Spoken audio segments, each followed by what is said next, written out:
আমি ঈশিতাকে ছাদ থেকে কোলে করে এনে বিছানায় শুয়ে দিলাম। তারপর আমি তার উপরে শুয়ে পড়লাম। তার নাকে, গলায়, কানে অল্প অল্প করে চুমু দিচ্ছি। সে আমার আদরের ছোঁয়া পেয়ে চোখ বন্ধ করে আছে। জোরে জোরে নিঃশ্বাস ফেলতে লাগলো। আমি যখন তার গোলাপি ঠোঁটজোড়া সাথে আমার ঠোঁটজোড়া মিলিয়ে ভালোবাসার পরশ দিচ্ছি, সে তার 2 হাত দিয়ে আমার মাথার চুল শক্ত করে খামচে ধরেছে। আমি যখন ঠোঁট ছেড়ে একটু নিচে নামতে যাব, তখন সে আমাকে ধাক্কা দিয়ে ফেলে দিল। তারপর আমার উপরে উঠে তার ঠোঁটজোড়া আমার ঠোঁটের কাছে এনে বলতে লাগলো, আমি একটা কথা বলতে চাই। বলো, কি কথা বলবে? আগে আমাকে কথা দিতে হবে, আমি যা বলবো তাই শুনবি। আচ্ছা ঠিক আছে, তুমি যা বলবে তাই শুনবো। আমাদের দুজনের তো এখনো পড়ালেখা শেষ হয়নি। আমার আরো 1 বছর লাগবে, আর তোরও 2.5 বছর। তাই আমরা পড়ালেখা শেষ না করার আগে অন্য কিছু চিন্তা করবো না। অন্য কিছু মানে? যা, আমি মুখে বলতে পারবো না। মুখে না বললে কিভাবে বুঝবো? আমি বেবির কথা বলছি। এই কথা বলে লজ্জায় মুখ লাল করে ফেলেছে। তুমি কি পাগল হয়েছো? পড়ালেখার সাথে বেবির কি সম্পর্ক? আমি এখনই বেবি নিতে চাই। তুই কিন্তু আমাকে কথা দিয়েছিস, আমি যা বলবো তা শুনবি। তাছাড়া আমরা যদি এরকম প্ল্যান করি, তাহলে আমাদের আর পড়াশোনা হবে না, নিজের পায়ে দাঁড়াতে পারবো না। আর আমার খালুজান মানে তোর আব্বু একটা ব্যবসা সামলাচ্ছে। তোর পড়াশোনা শেষ না হলে তোর আব্বুর সাথে ব্যবসায় সাহায্য করতে পারবি না। তাই আমরা এখন এরকম প্ল্যান করা ঠিক হবে না। তাহলে আমরা বিয়ে করেছি কেন? পড়ালেখা শেষ করে বিয়ে করতাম। এত কিছু জানি না, আমি যা বলছি তাই হবে। তার মানে এই 2 বছর তোমাকে আমি নিজের করে পাবো না? না। কি বলছো? তুমি পাগল পেয়েছো? বিয়ের পরে বউকে নিজের করে পাবো না, আদর করতে পারবো না, এ কথা বললেই হলো? মানি না আমি। তুমি আমার বিয়ে করা বউ, আমি যা বলবো তা শুনতে হবে। কি বলছিস তুই? আমাকে কথা দিয়েছিস, আমি যা বলবো তাই শুনবি। কিন্তু এতদিন তোমাকে কাছে না পেয়ে থাকতে পারবো? কে বললো আমাকে কাছে পাবি না? আমি তো সব সময় তোর সাথেই থাকবো। সাথে থাকলে কি হবে তোমাকে নিজের করে না পেলে? আরে পাগল, আমি তো সব সময় তোরই থাকবো, আর আমি তো আমাদের ভালোর জন্যই বলছি। আমার রাগ উঠে গেল। 2 বছর কিভাবে থাকবো? লাগবে না সব সময় তোমাকে আমার। আমি ধাক্কা দিয়ে উপর থেকে নামিয়ে বিছানার একপাশে শুয়ে পড়লাম। আমার বাবুটা দেখি খুব রাগ করেছে। দেখি বাবু, এদিকে আসো। এই কথা বলে আমাকে কাছে টেনে নিল। তারপর আমার 2 গালে কয়েকটা পাপ্পি দিয়ে আমাকে জড়িয়ে ধরলো। আমি তার জড়িয়ে ধরার কোনো রেসপন্স দিচ্ছি না।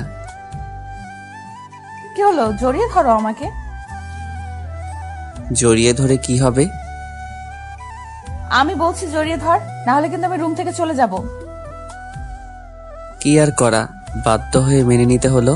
তা না হলে শাকচুন্নির রুম থেকে বাহির হয়ে যাব। আর বাসরাতে বউ রুম থেকে বাহির হওয়া মানে একটা গন্ডগোল লাগা।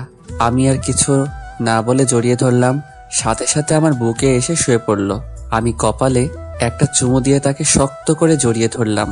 সকালে কারোর চুলের পানি দিয়ে আমার ঘুম ভাঙলো। তাকিয়ে দেখি আমার শাকচুন্নি কিছুক্ষণ আগে মনে হয় শাওয়ার নিয়েছে। পরনে আকাশি কালার একটা শাড়ি, চুলগুলো থেকে টপ টপ করে পানি পড়ছে। সে পানি মনে হয় আমার মুখে দিয়েছিল। সে তার রেশমি কালো চুলগুলো ঘাড়ের এক সাইডে করে তোয়ালে দিয়ে চুলগুলো মুছছে। তার উন্মুক্ত পিঠে পানির ফোঁটা জমে আছে। কোমরের এক সাইডে শাড়িটা উপরে তোলা, নাভিটা স্পষ্ট দেখা যাচ্ছে। হায় আল্লাহ, এভাবে যদি আমার সামনে থাকে তাহলে 1 বছর কেন, একদিন নিজেকে কন্ট্রোল রাখা আমার পক্ষে অসম্ভব হবে। আমি আস্তে আস্তে উঠে পিছন থেকে তার কোমরে হাত দিয়ে জড়িয়ে ধরলাম। সে একটু কেঁপে উঠল। এই কি করছিস? আমি আর কোনো কথা না বলে তাকে কোমর ধরে টেনে এনে খাটে আমার কোলে বসিয়ে দিলাম। সে ছাড় ছাড়ো বলে চিল্লাতে লাগলো।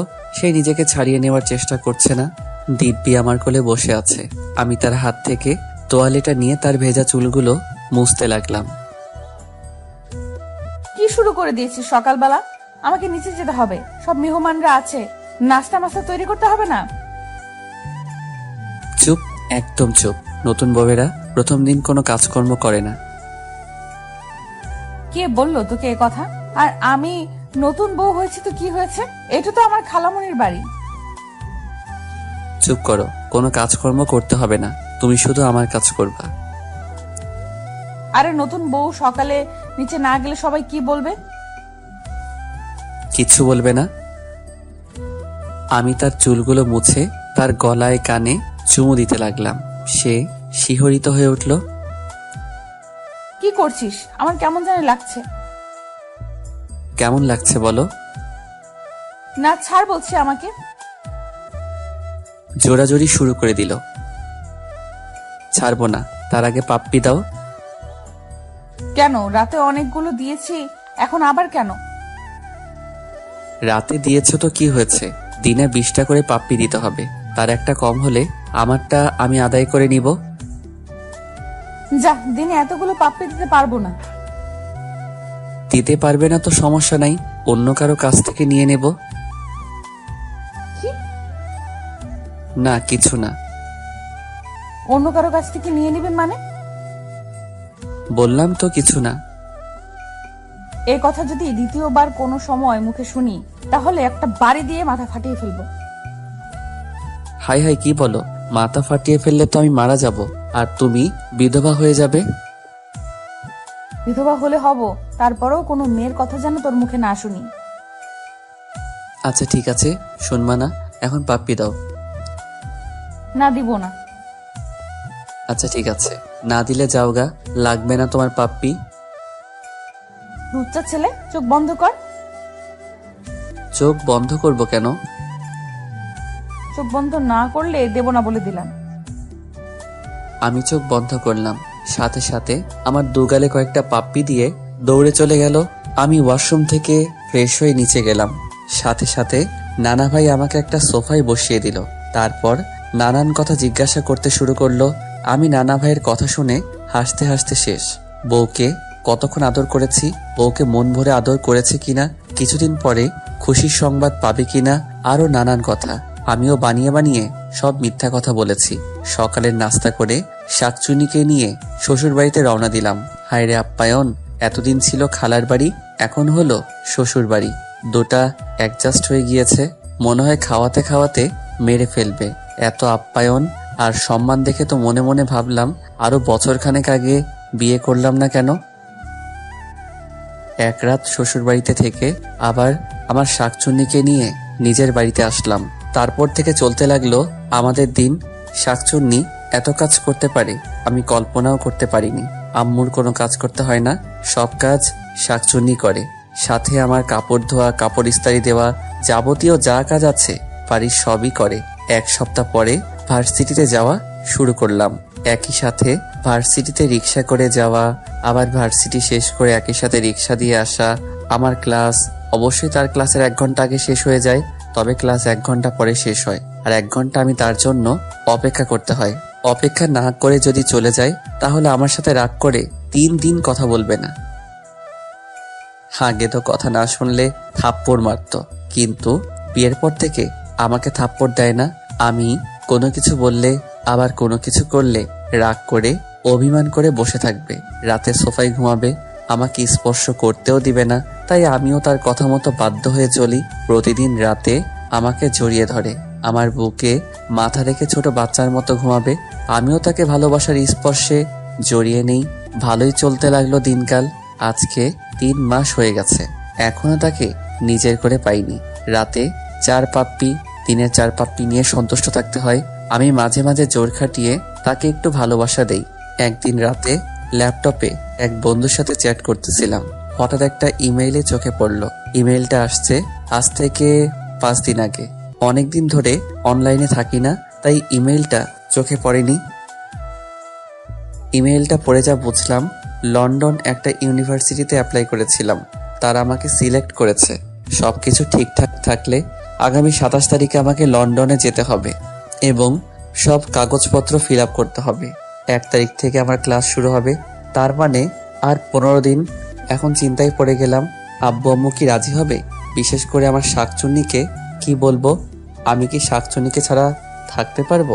কেউই হয়তো রাজি হবে না, কারণ এখন আমি একটা পাবলিক ভার্সিটিতে লেখাপড়া করছি। তাহলে বিদেশ যাওয়ার দরকার কি? সবার সামর্থ্য বা মেধা থাকে না পাবলিক ভার্সিটিতে পড়ার। আমার সাথে আমার 3 বন্ধু পরীক্ষা দিয়েছিল, কিন্তু ওরা চান্স পায়নি, আমি পেয়ে গেলাম। আবার মনে মনে ভাবলাম, আব্বু একা ব্যবসা সামলাচ্ছে, আর ঈশিতা যেহেতু আমাকে শর্ত দিয়েছে লেখাপড়া শেষ না করার আগে আমাদের ভবিষ্যতে ফিউচার নিয়ে ভাবা যাবে না, তাহলে দেশে থেকে কি করব? বন্ধু বান্ধবের আড্ডায় ওড্ডায় আরও লেখাপড়ার ক্ষতি হবে। ভাবলাম রাতে খাওয়ার সময় আব্বু আম্মুকে কথাটা বলবো। কিছুক্ষণ পরে নিচে খেতে গেলাম, আমার শাকচুন্নির সবাইকে খাবার বেড়ে দিচ্ছে। আমি অল্প খেয়ে উঠে পড়লাম। ইমেলটা আসার পরে থেকে ভালো লাগছে না। আব্বু আম্মু জিজ্ঞাসা করলো খাবার শেষ না করে উঠে পড়লাম কেন। আসলে আমার তো রকম খিদে নেই, তাই অল্প খাওয়ার পরে পেট ভরে গেছে। এই কথা বলে আমি রুমে চলে আসলাম। কিছুক্ষণ পরে আমার সিনিয়র শাকচুন্নি আসলো।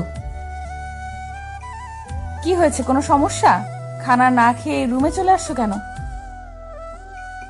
না, এমনি। আব্বু আম্মুকে রুমে আছে। হ্যাঁ আছে, কেন? একটু কাজ আছে, আমি আব্বু আম্মুর সাথে একটু কথা বলে আসি। আমার শাকচুন্নি কৌতূহল হয় আমার পিছনে আসতে লাগলো। আম্মু বলতে লাগলো, কি হলো, কিছু বলবি? আসলে আম্মু, আব্বু একা ব্যবসা সামলাচ্ছে, একবার এখান থেকে ওখানে আবার ওখান থেকে এখানে, এত দৌড়াদৌড়ি করছে। আমি তো আব্বুকে হেল্পও করতে পারছি না, তাই বাহিরে একটা ভার্সিটিতে অ্যাপ্লাই করেছিলাম। সবকিছু ঠিকঠাক থাকলে আগামী 27 তারিখে আমাকে যেতে বলল, আর 1 তারিখ থেকে ক্লাস। কি বলিস তুই? দেশের বাইরে গিয়ে লেখাপড়া করবি কেন? দেশের সবচেয়ে ভালো ভার্সিটিতে লেখাপড়া করছিস, এখানে লেখাপড়া শেষ করবি, দেশের বাইরে যাওয়ার কোনো দরকার নেই। আম্মু প্লিজ, আমার অনেক দিনের স্বপ্ন দেশের বাইরে কোনো একটা ইউনিভার্সিটিতে লেখাপড়া শেষ করব, তারপর আব্বুর সাথে ব্যবসায় জয়েন করব। তুই কেন বুঝিস না বাবা? তুই আমাদের একমাত্র ছেলে, তুই এত দূরে থাকবি, তাহলে আমরা কিভাবে থাকবো? আর বিশেষ করে ঈশিতা মেয়েটা এক মুহূর্তও তোকে ছাড়া থাকতে পারবে না। ঈশিতার কথা চিন্তা করো না, ওকে আমি বুঝিয়ে বলবো। এখন তোমরা বলো কি করতে। আচ্ছা ঠিক আছে, ঈশিতাকে যদি তুই বোঝাতে পারিস তাহলে যাবি, সমস্যা নেই। আমি আম্মুর রুম থেকে বাহির হতে যাব, দেখি শাকচুনি দরজায় দাঁড়িয়ে আছে। আমাকে দেখে মুখটা কালো করে রুমের দিকে যেতে লাগলো। আমি রুমে ঢুকে দেখি মুখ ফুলিয়ে খাটের এক সাইডে বসে আছে। আমি আস্তে আস্তে তার কাছে গেলাম এবং তার হাত দুটো ধরে বলতে লাগলাম, কি হয়েছে? এভাবে মুখ কালো করে চলে আসলে কেন? তুই লেখাপড়া শেষ করতে বাইরে যেতে হবে কেন? যে ভার্সিটিতে এখন পড়তেছিস সেখানে তো লেখাপড়া শেষ করা যায়। তাছাড়া আমি তো না দেখে থাকতে পারবো না। আরে তুমি তো বলেছো লেখাপড়া শেষ না করার আগে আমাদের ফিউচার নিয়ে না ভাবতে, আগে নিজের পায়ে দাঁড়াতে। তাছাড়া দেশে বন্ধু বান্ধবের আড্ডা উড্ডায় পড়ালেখায় ভালোভাবে মনও বসাতে পারি না। আর তোমাকে কে বলল তুমি আমাকে দেখতে পারবে না? আমি তো প্রতিদিন তোমার সাথে কথা বলবো, ভিডিও কলে তোমাকে দেখবো। তারপরও আমি থাকতে পারবো না। দেখো, তুমি সব বুঝো। যেহেতু আমরা এখন পড়ালেখা ছাড়া অন্য কোনো চিন্তা করছি না, তাহলে ভালোভাবে পড়ালেখাটাই শেষ করি। আর আমার অনেক দিনের স্বপ্ন বাহিরে কোনো ভার্সিটিতে পড়ালেখা শেষ করব। তুমি চাও না আমার স্বপ্ন পূরণ হোক? কিন্তু কিসের কিন্তু? ভয় করে। কিসের ভয়? তোকে নিয়ে ওই জায়গায় তো অনেক সুন্দর সুন্দর মেয়ে আছে, ওইখানে গিয়ে যদি আমাকে ভুলে যাস। পাগলি মেয়ে, তোমাকে আমি ভুলতে পারবো? তুমি যে আমার অন্তরের সাথে মিশে গেছো। নিজেকে নিজে ভুলতে পারি, কিন্তু তোমাকে ভুলতে পারবো না। বিশ্বাস রাখো শুধু আমার উপর, তোমার বিশ্বাসের আমি অমর্যাদা করব না। এখন অনেক রাত হয়েছে, চলো ঘুমাবে। আমার সিনিয়র বউ আর কোনো কথা না বলে চুপচাপ আমার বুকে মাথা দিয়ে আমাকে শক্ত করে জড়িয়ে ধরে ঘুমিয়ে পড়ল। দিন চলতে লাগলো আর আমারও যাওয়ার দিন ঘনিয়ে আসতে লাগলো। এর ভিতরে বউকে একদিনের জন্য নিজের করে আদর করতে পারিনি। আর মাত্র 2 দিন বাকি আছে, সব ঠিকঠাক হয়ে গিয়েছে। প্রতিদিনের মতো আজকে সকালে ঘুম থেকে উঠে নাস্তা করে বন্ধুর সাথে দেখা করতে গেলাম। রিয়া, শামীম, মিশাল, ফারিয়া এরা সবাই পার্কে বসে আছে। আমি একটা রিক্সা নিয়ে পার্কে গেলাম। পার্কের ভেতরে ঢুকতে যাব, দেখি একটা গাছের নিচে একটা ছেলে এবং একটা মেয়ে বসে আছে। আর মেয়েটা ছেলেটার কোলে বসে আছে। ছেলেটার মুখের দিকে মুখ দিয়ে আর ছেলেটা একটু পরপর মেয়েটাকে ঠোঁটে চুমু দিচ্ছে, আরো অশ্লীল কিছু কাজকর্ম করছে। এমন দৃশ্য দেখে আমার শরীর কেমন জানি একটা শিহরিত হয়ে উঠল। আমি রিয়া, স্বামী, বিশাল, ফারিয়া সবার সাথে পার্কে দেখা করলাম। ঘন্টাখানেক আড্ডা দিয়ে বাসার দিকে রওনা দিলাম।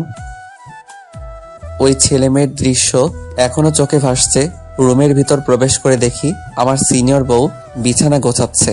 আমি গিয়ে তাকে পেছন থেকে জড়িয়ে ধরলাম। সে একটু ভয় পেয়ে গেল। এই কি করছো? ছাড়ো বলছি, আমি কাজ করছি, দেখতে পাচ্ছ না? কোনো কাজ করতে হবে না, আর আজ তোমাকে ছাড়ার জন্য ধরিনি।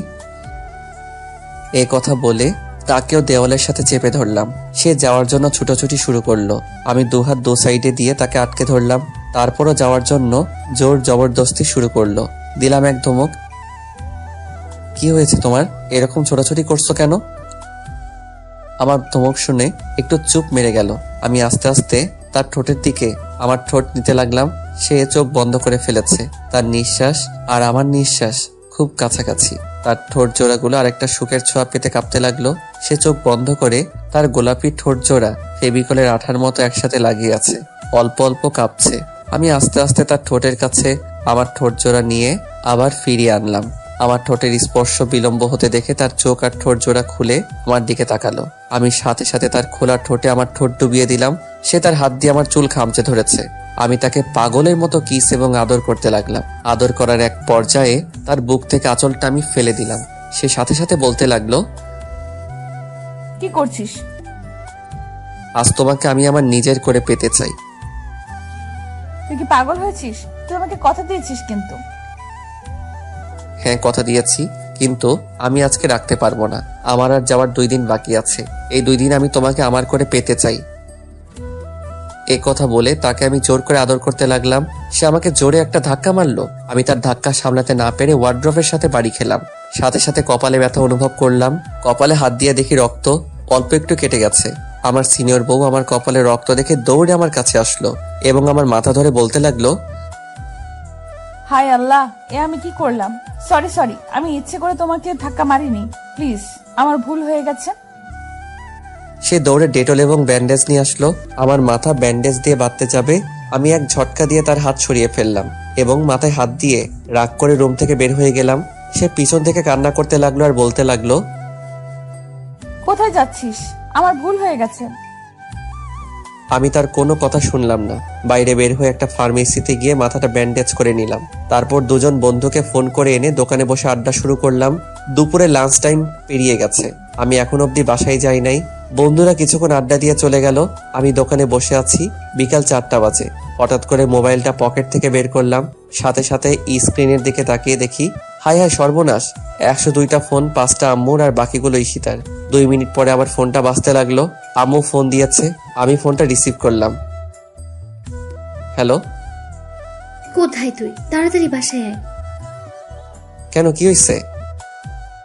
তুই সারাদিন বাসার বাইরে, আর ওইদিকে এসে কখন থেকে রুমের দরজা বন্ধ করে কান্না করছে।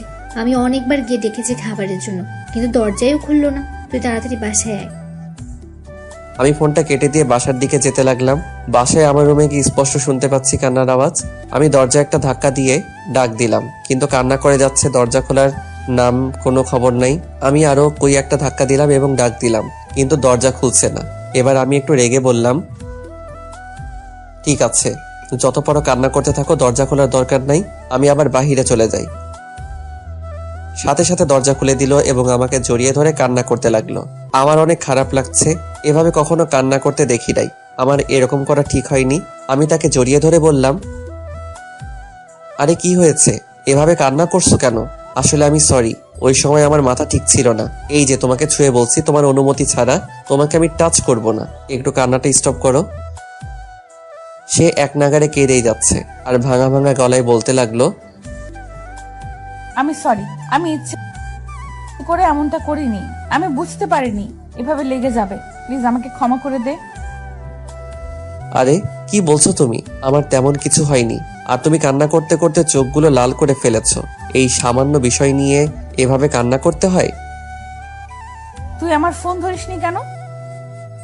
আমার ফোন ভাইব্রেশন লাগানো ছিল, তাই ধরতে পারিনি। তুমি খেয়েছো? তোকে ছাড়া খেয়েছি কখনো?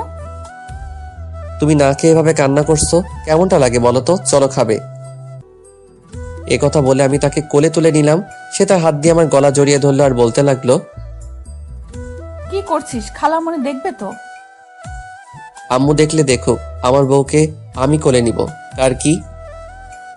আমি ঈশিতাকে কোলে নিয়ে সিঁড়ি দিয়ে নিচতলায় নামছি। এমন সময় আম্মু হুট করে কোথায় থেকে যেন এসে পড়ল।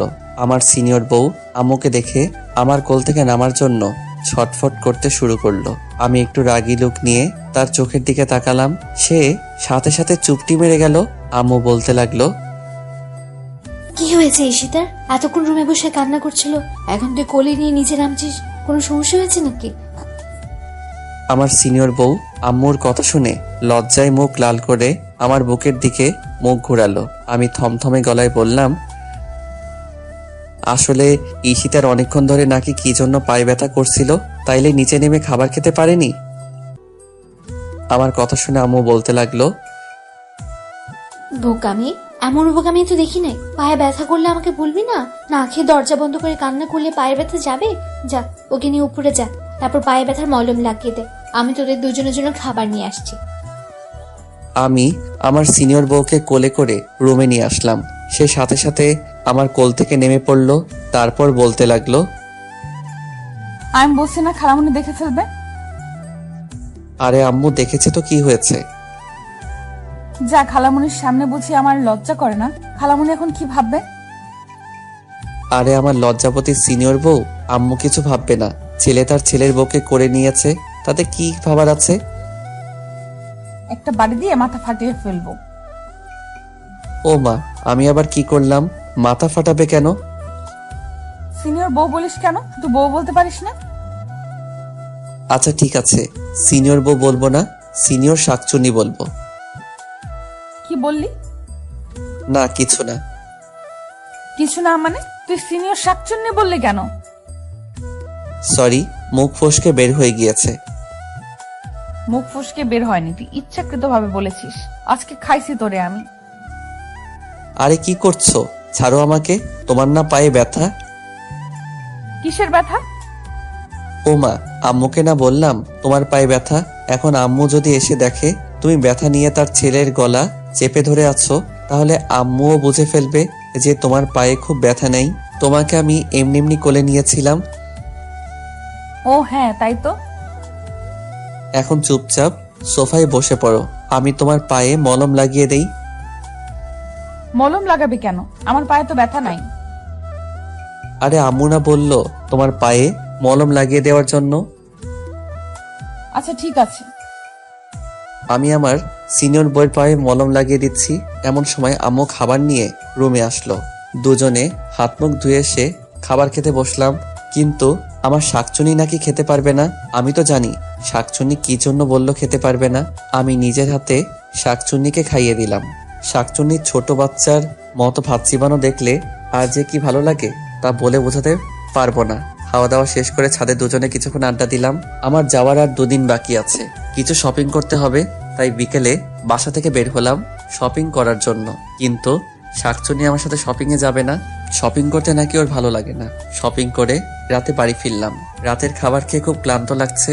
রুমে গিয়ে বিছানায় গাটা এলিয়ে দিলাম। কিছুক্ষণ পরে আমার শাকচুন্নি রুমে আসলো। এসে দেখে আমি বিছানায় শুয়ে আছি, তাই জিজ্ঞেস করলো, তোমার কি শরীর খারাপ? আমি মাথা ঝাঁকিয়ে দিয়ে না বললাম। আমার মাথা ঝাঁকিয়ে দেখে রেগে বলল, মুখে কি কোনো কিছু ঢুকছে নাকি ইঁদুর বিড়াল টিড়াল? মুখে কথা বোঝা যায় না। আমি তার কথার কোনো উত্তরই দিলাম না। বালিশের নিচ থেকে মোবাইলটা বের করে টিপতে লাগলাম।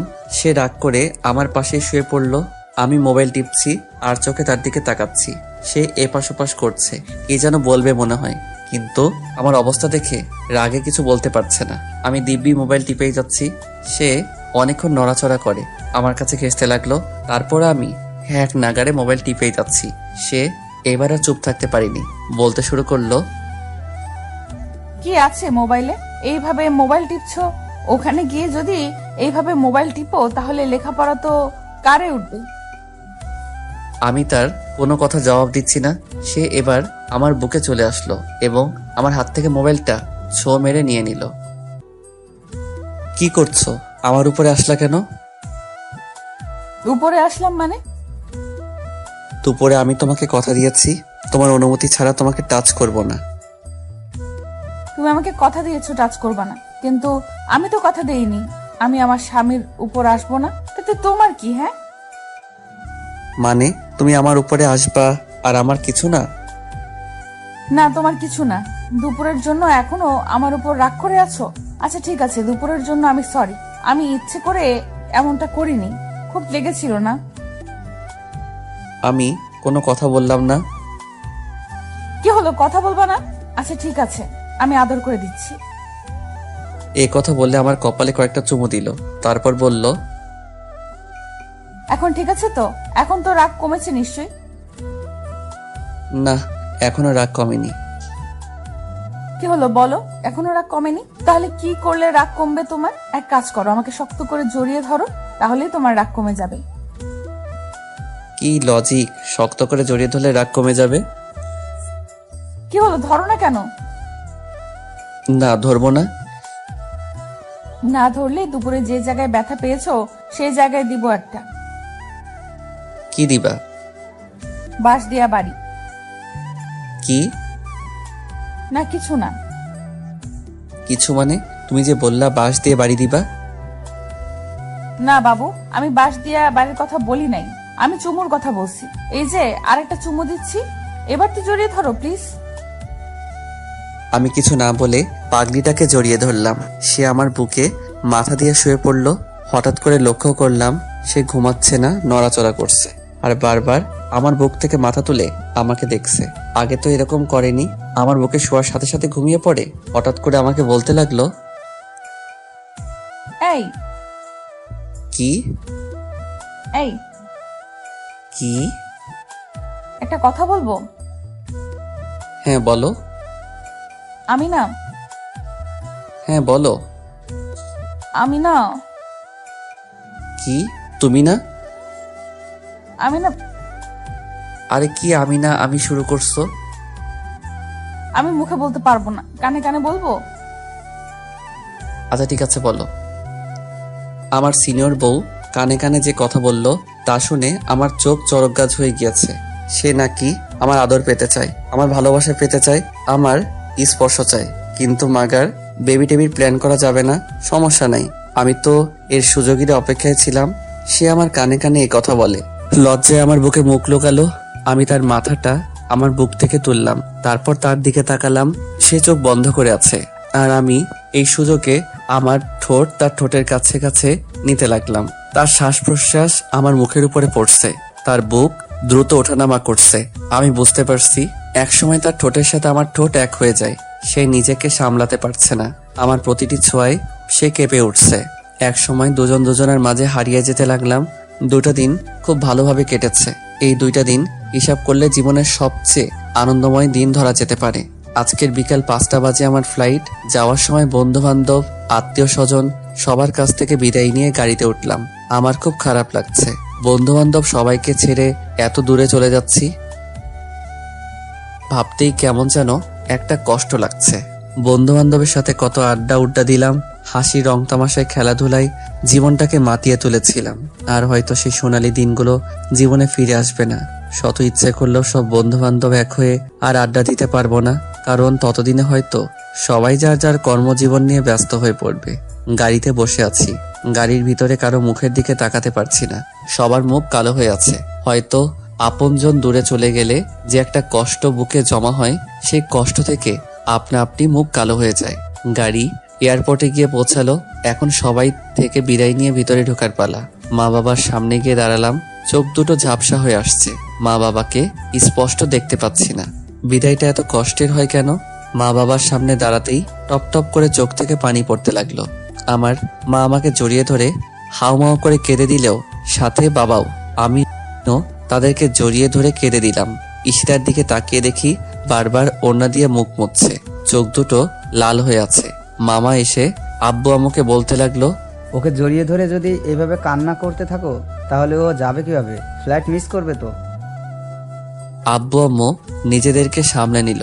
তারপর আম্মু আমাকে কপালে চুমু দিয়ে বলতে লাগলো, বাবা সাবধানে থাকবি, ঠিক মতো খাওয়া দাওয়া করবি, বেশি রাত জাগবি না, তোর তো আবার রাত জাগার অভ্যাস আছে। আর ঠিক মতো লেখাপড়া করবি, কারোর সাথে ঝগড়া বিবাদ করবি না, খারাপ মানুষ থেকে দূরে থাকবি, খারাপ কোনো জিনিসই খাবি না, সময় পেলেই আমাকে ফোন দিবি। আরো নানান উপদেশ দিতে লাগলো। হঠাৎ করে বলতে লাগলো, ওই দেখ ঈশিতা মেয়েটা কিভাবে কান্না করছে, যা মেয়েটাকে কিছু বলে আয়। আমি আস্তে আস্তে আমার শাকচুনির কাছে গিয়ে দাঁড়ালাম। সাথে সাথে শাকচুনি আমাকে জড়িয়ে ধরে ফুপিয়ে ফুপিয়ে কান্না শুরু করে দিল। আমি তাকে জড়িয়ে ধরে বললাম, আরে পাগলি, এভাবে কাঁদলে আমি যাব কিভাবে? আমার যে ফ্লাইটের টাইম হয়ে গেছে, যাবার সময় এভাবে কাঁদলে আমি যেতে পারবো? কিন্তু আমার শাকচুনি আমার কোনো কথাই শুনছে না, কেঁদেই চলেছে। আমি আব্বু আম্মুর কাছ থেকে বিদায় নিয়ে ঈশিতার সামনে গিয়ে দাঁড়ালাম। সাথে সাথে আমাকে জড়িয়ে ধরে কান্না শুরু করে দিল। আমি তাকে কি বলে সান্ত্বনা দিব, ভাষা খুঁজে পাচ্ছি না। কিছুক্ষণ পরে আমি তার মাথাটা আমার বুক থেকে তুলে তার চোখে পানি মুছে দিয়ে বললাম, যেভাবে কান্না করছো মনে হচ্ছে আমি তোমাকে ছেড়ে আজীবনের জন্য চলে যাচ্ছি। এইভাবে কান্না করলে আমি যেতে পারবো? আমি তোমার সেই মিষ্টি হাসি মাখা মুখটা দেখে যেতে চাই। কি দিবা না সেই হাসি মাখা মুখে বিদায়? আমার কথা শুনে মাথা ঝাঁকি দিয়ে বলল, হ্যাঁ দিব। তাহলে চোখের পানি মুছো আর তাকাও আমার দিকে। আমি তার কাঁধের উপর দুহাত দিয়ে বললাম, একদম টেনশন করবা না আমাকে নিয়ে। আমি তোমাকে প্রতি মিনিটে ফোন দিব। ঠিকঠাক মতো খাওয়া দাওয়া করবে, হ্যাঁ? আর আব্বু আম্মুর খেয়াল রেখো। বাসা থেকে ভার্সিটি ছাড়া বাহিরে যাওয়ার দরকার নাই। এখন তুমি কোনো মেয়ে না, কারো স্ত্রী, কারো বাড়ির বউ। সাবধানে চলাফেরা করবা। যদি পারো যে বোরকাটা পরে আমার সাথে বাজারে গিয়েছিলা, সেই বোরকাটা পরে বাহিরে বের হবা। কেউ যেন আমার রেখে যাওয়া আমানতের দিকে নজর দিতে না পারে। কি হলো, কথা বলো না কেন? তুমি যেভাবে বলবা আমি সেভাবেই চলবো। কেউ তোমার আমানতের দিকে নজর দিতে পারবে না। আমি আমার সিনিয়র বউয়ের কপালে একটা চুমু দিয়ে বললাম, তাহলে এখন একটু হাসো, আমার যাওয়ার সময় হয়ে গিয়েছে। ঈশিতা একটা মুচকি হাসি দিল, কিন্তু সেই হাসিতে কোনো প্রাণ নেই। আসলে প্রিয় এবং কাছের মানুষ যদি দূরে কোথাও চলে যায়, সেই কাছের মানুষকে বিদায় দেওয়াটা যে কতটা কষ্টের মুহূর্ত শুধু তারাই অনুভব করতে পারবে, যারা কাছের এবং প্রিয় মানুষকে দূরে কোথাও যাওয়ার সময় বিদায় দিয়েছে। আমি বললাম, তাহলে আসি। এ কথা বলার সাথে সাথে ঈশিতা আমার বুকে ঝাঁপিয়ে পড়ল আর বলতে লাগলো, আমি তোমাকে ছাড়া থাকতে পারবো না। পাগলিবে, আমি তো আজীবনের জন্য চলে যাচ্ছি না, মাত্র তো কয়েকটা বছর, তারপর তো আবার তোমার কাছে ফিরে আসবো। এভাবে কান্না করলে আমি তো যেতে পারবো না। প্রিয় মানুষগুলোকে হাসি মুখে বিদায় দিতে হয়। ঈশিতা একটু স্বাভাবিক হয়, নাক টানতে টানতে বলতে লাগলো, যেভাবে যাচ্ছ সেভাবে ফিরে আসবা। হ্যাঁ আসবো। আর ওই জায়গায় কিন্তু অনেক সুন্দর সুন্দর মেয়েরা আছে, দেখতে সেম বান্দরের মতো। ওদের সুন্দরের লোভে পড়বা না। আর লাল চামড়ার মেয়েদের থেকে 100 হাত দূরে থাকবা। কি হলো, আমি কি বলছি বুঝতে পারছো নি? হ্যাঁ বোঝাতে পারছি। আর ঠিকঠাক মতো খাওয়া দাওয়া করবা, শরীরের যত্ন নিবা। ওই জায়গায় একদম অগোছালো ছেলেদের মতো থাকবে না। বাইরে ঘোরাঘুরির দরকার নাই। Varsity to hostel, hostel to varsity, এর ভেতরে কোনো জায়গায় যাবা না। মন দিয়ে পড়বা। মোবাইলে খারাপ কোনো ভিডিও দেখতে পারবা না বলে দিলাম। প্রতিদিন আমার সাথে মোবাইলে কথা বলতে হবে, তা না হলে কিন্তু আমি না খেয়ে থাকবো। আর ওই জায়গায় যদি উল্টাপাল্টা কিছু করো তাহলে কিন্তু আমাকে হারাবা। তোমাকে হারাবো মানে? আমি স্টেট মারা। কথাটা শেষ করতে দেই নাই, তার আগে তার মুখে হাত দিয়ে চেপে ধরলাম। চুপ, একদম এ কথা বলো না। তুমি যেভাবে বলবা সেইভাবেই ওই জায়গায় চলবো। তুমি একদম আমাকে নিয়ে টেনশন করবা না। আমি তোমারই আছি, তোমারই থাকবো, বুঝতে পেরেছো? ঈশিতা মাথা ঝাঁকি দিয়ে বলল, হ্যাঁ। এখন তাহলে আমি যাই। আচ্ছা ঠিক আছে, যাই বলি না, বলো আসি। আচ্ছা আসি তাহলে। সবার কাছ থেকে বিদায় নিয়ে এয়ারপোর্টের ভিতরে ঢুকবো। এয়ারপোর্টের টার্মিনালের বাহিরে শেষ কদমটা রাখার আগে পিছনে একবার ঘুরে দাঁড়ালাম। দেখি আব্বু আম্মু নির্বাক হয়ে দাঁড়িয়ে। আম্মু চোখের জল মোছার ব্যর্থ চেষ্টা করতেছে, কিন্তু পারছে না। কোনো বাবা মা প্রিয় সন্তানকে দূরে কোথাও পাঠানোর সময় স্বাভাবিক থাকতে পারে না। ঈশিতার দিকে একবার তাকালাম, চাতক পাখি নয়নজোড়ার মতো তীক্ষ্ণ দৃষ্টি নিয়ে আমার যাবার পথের দিকে তাকিয়ে আছে। আমি খেয়াল করে দেখলাম আমার চোখ দুটি ঝাপসা হয়ে আসছে। চোখের কোণে কয়েক ফোঁটা নোনা জল এসে জড়ো হয়েছে। আর পিছনে না তাকিয়ে সোজা ভিতরে চলে গেলাম। বিমান লন্ডনের উদ্দেশ্যে উড়াল দেওয়ার কিছু মুহূর্ত আগে বড় একটা নিঃশ্বাস নিয়ে আমার সোনার দেশের মাটির ঘ্রাণ নিলাম। আব্বু আম্মুর আর ঈশিতার বলা কথাগুলো মনের গোপন সিন্দুক কোটায় জমা করে রাখলাম, যেন সেখান থেকে বের করে তা অক্ষরে অক্ষরে পালন করতে পারি। চলে আসলাম সেই জীবন স্বপ্ন পূরণের ভার্সিটিতে। 2 দিন হোস্টেলে থাকলাম। 2 দিনে অনেক জায়গা ঘোরা হয়ে গিয়েছে। ঈশিতা ঠিকই বলছে, এখানের মেয়েরা অনেক সুন্দর, কিন্তু আমাদের দেশের মেয়েদের চেয়ে না। এদের হাসি কেমন যেন, এদের চোখ নাইকেলের ভিতরের আবরণের মতো, নাকগুলো লম্পা, কেমন যে বিশ্রী বিশ্রী লাগে। শুধু চামড়া সুন্দর হলে সুন্দরী হওয়া যায় না, কালো হোক আর ফর্সা হোক, তার হাসি সুন্দর থাকতে হবে, তার চোখে মায়া থাকতে হবে। যে চোখের দিকে তাকালে সেই চোখের অতল সাগরে যে কোনো ব্যক্তি সেকেন্ডের ভিতর নিজেকে ভাসাতে পারবে। কণ্ঠস্বর খুব মিশ্রণ হতে হবে। এগুলো যার মধ্যে থাকবে, হোক সে কালো কুচকুচে, সে যে কোনো চামড়ার সুন্দরীকে হার মানাবে। আর এগুলো শুধু বাঙালি নারীদের মধ্যেই আছে। তারপর থেকে নিয়মিত ক্লাস করতে শুরু করলাম। নতুন পরিবেশে, নতুন জায়গা, নতুন ভার্সিটি। কিছুদিনের ভিতরে বন্ধু বান্ধব হয়ে গিয়েছে, শিক্ষক শিক্ষিকাদের সাথে পরিচিত হয়ে গেছি। চলতে শুরু করলাম আমার স্বপ্ন পূরণ বাস্তবায়ন করার পথে। সময় পেলেই আব্বু আম্মু আর ঈশিতার সাথে কথা বলি। কথা বলার পর কোনো কিছুই ভালো লাগে না। আব্বু আম্মু আর ঈশিতার চেহারা চোখের সামনে ভেসে ওঠে। খুব মিস করি বন্ধুদের আড্ডার মজা। জানি যতদিন থাকবো এই দূর দেশে, তো দিন থাকবে প্রিয় মানুষদের সাথে কাটানোর সময়গুলো আমার স্মৃতির ফ্রেমে। দিন চলতে লাগলো, এক এক করে 4টা বছর চলে গেল। বিবিএ ফাইনাল এক্সাম দিয়েছি। 15 দিন পরে রেজাল্ট জানাবে। উপস্থিত হলাম রেজাল্টের দিন ভার্সিটিতে। বছরের 10 জন সেরা ছাত্র, এর ভিতর আমি 3 নাম্বার হয়েছি। বিদায় অনুষ্ঠানে ওই দেশের পররাষ্ট্রমন্ত্রী আমাকে বছরের সেরা ছাত্র পুরস্কার তুলে দিলেন এবং আমার হাতে সরকারি সিলমোহর দিয়ে বিবিএ ডিগ্রিধারী সার্টিফিকেট তুলে দিলেন। আজ আমি অনেক খুশি, আমার স্বপ্ন পূরণ করতে পেরেছি। ইচ্ছে করলে এখন এই মুহূর্তে দেশে যেতে পারি, কিন্তু না, আরো কয়েকটা দিন সুন্দর এই শহর লন্ডনকে দেখব। একটা দিন ঘুরে ঘুরে বিভিন্ন সুন্দর সুন্দর জায়গায় দেখেছি, কিন্তু না, কিছুতেই ভালো লাগছে না।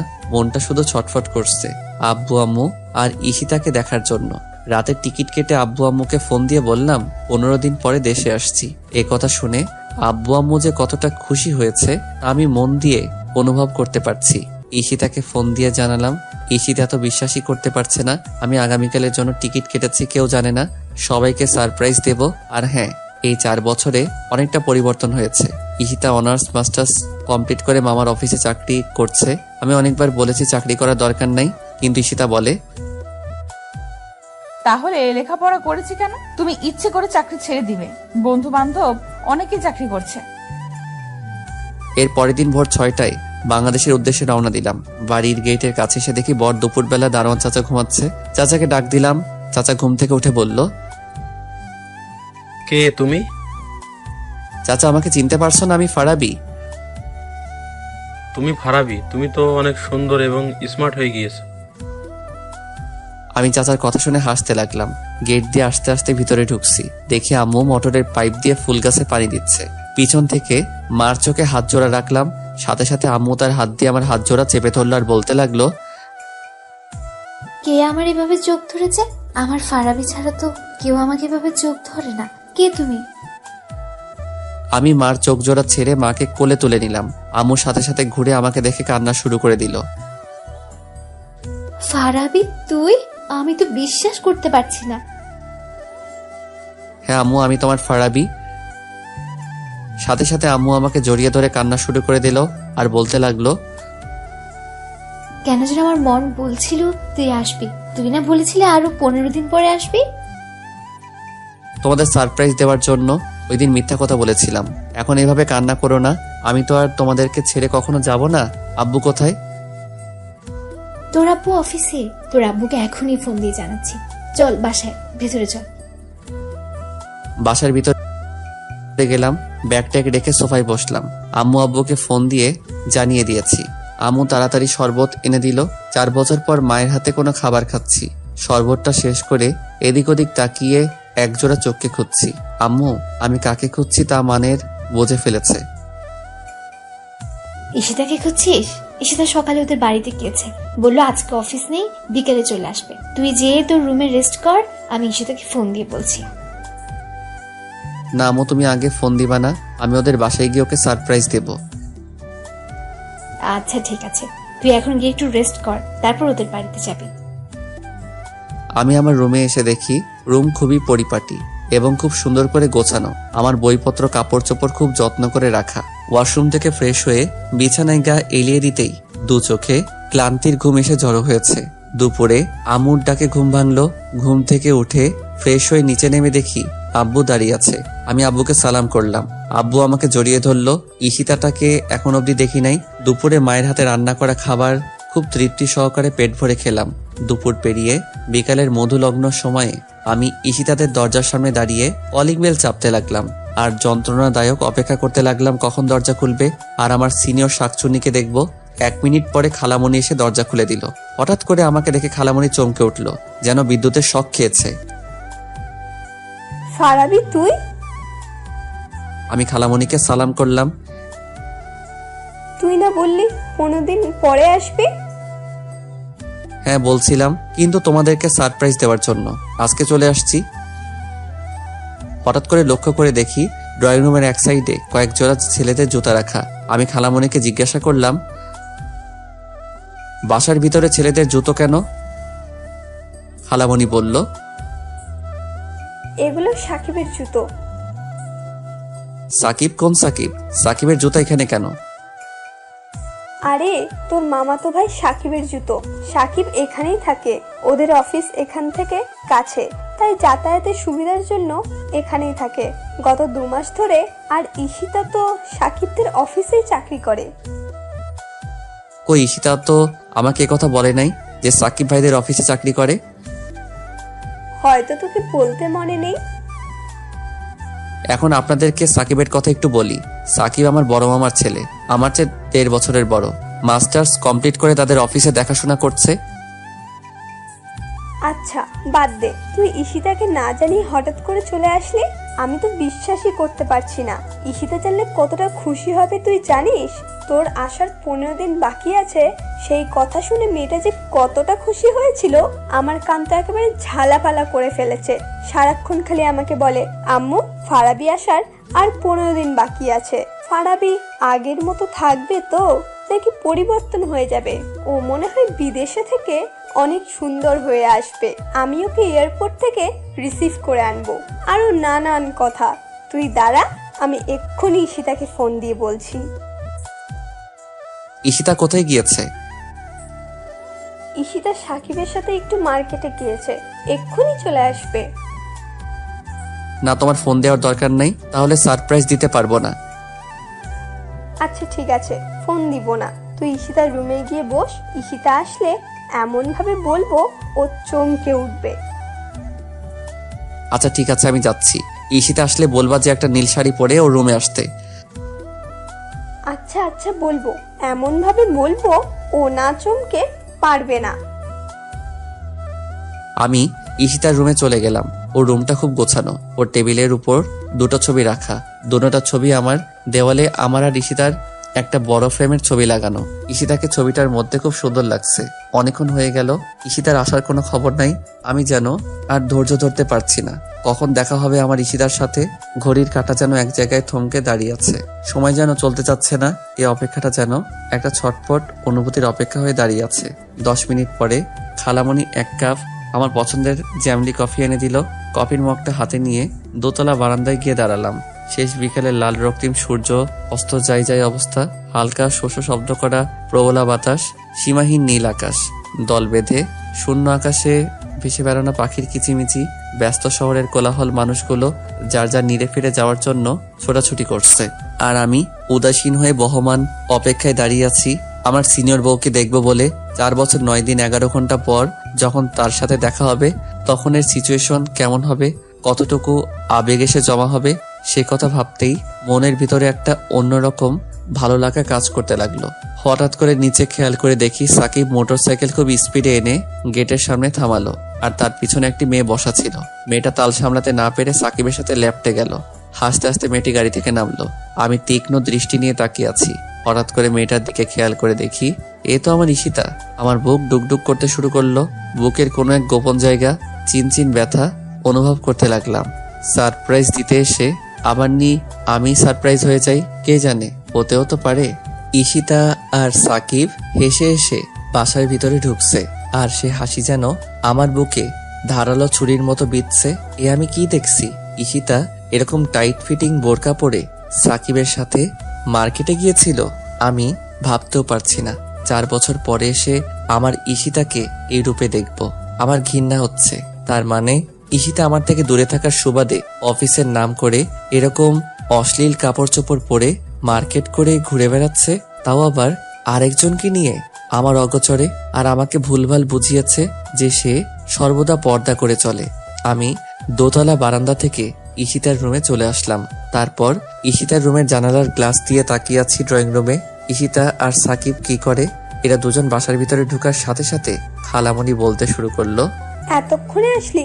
আমি কখন থেকে তোদের জন্য ওয়েট করছি। ঈশিতা বলতে লাগলো, আর বলো না আম্মু, ও আমাকে সারাটা রাস্তা জ্বালিয়ে মেরেছে। আর দেখো আমাকে কি কাপড় পছন্দ করে দিয়েছে। এরকম কাপড় কেউ পরে?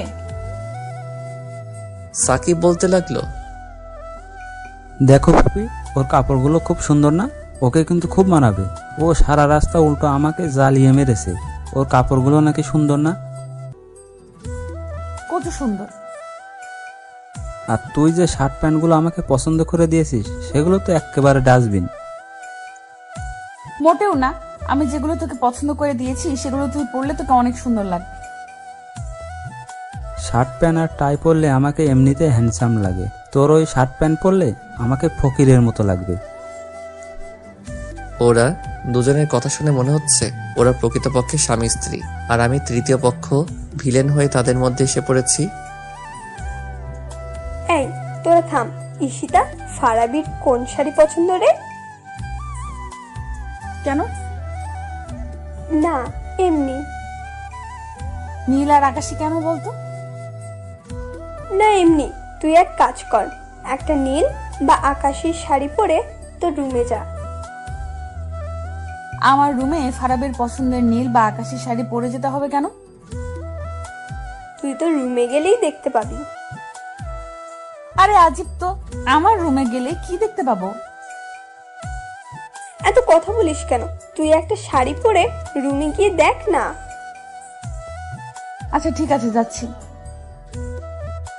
ঈশিতার রুমে গিয়ে একটা আকাশি কালারের শাড়ি পরতে লাগলো, আর দুনিয়ার কৌতূহল এসে ওর মাথায় জমা হতে লাগলো।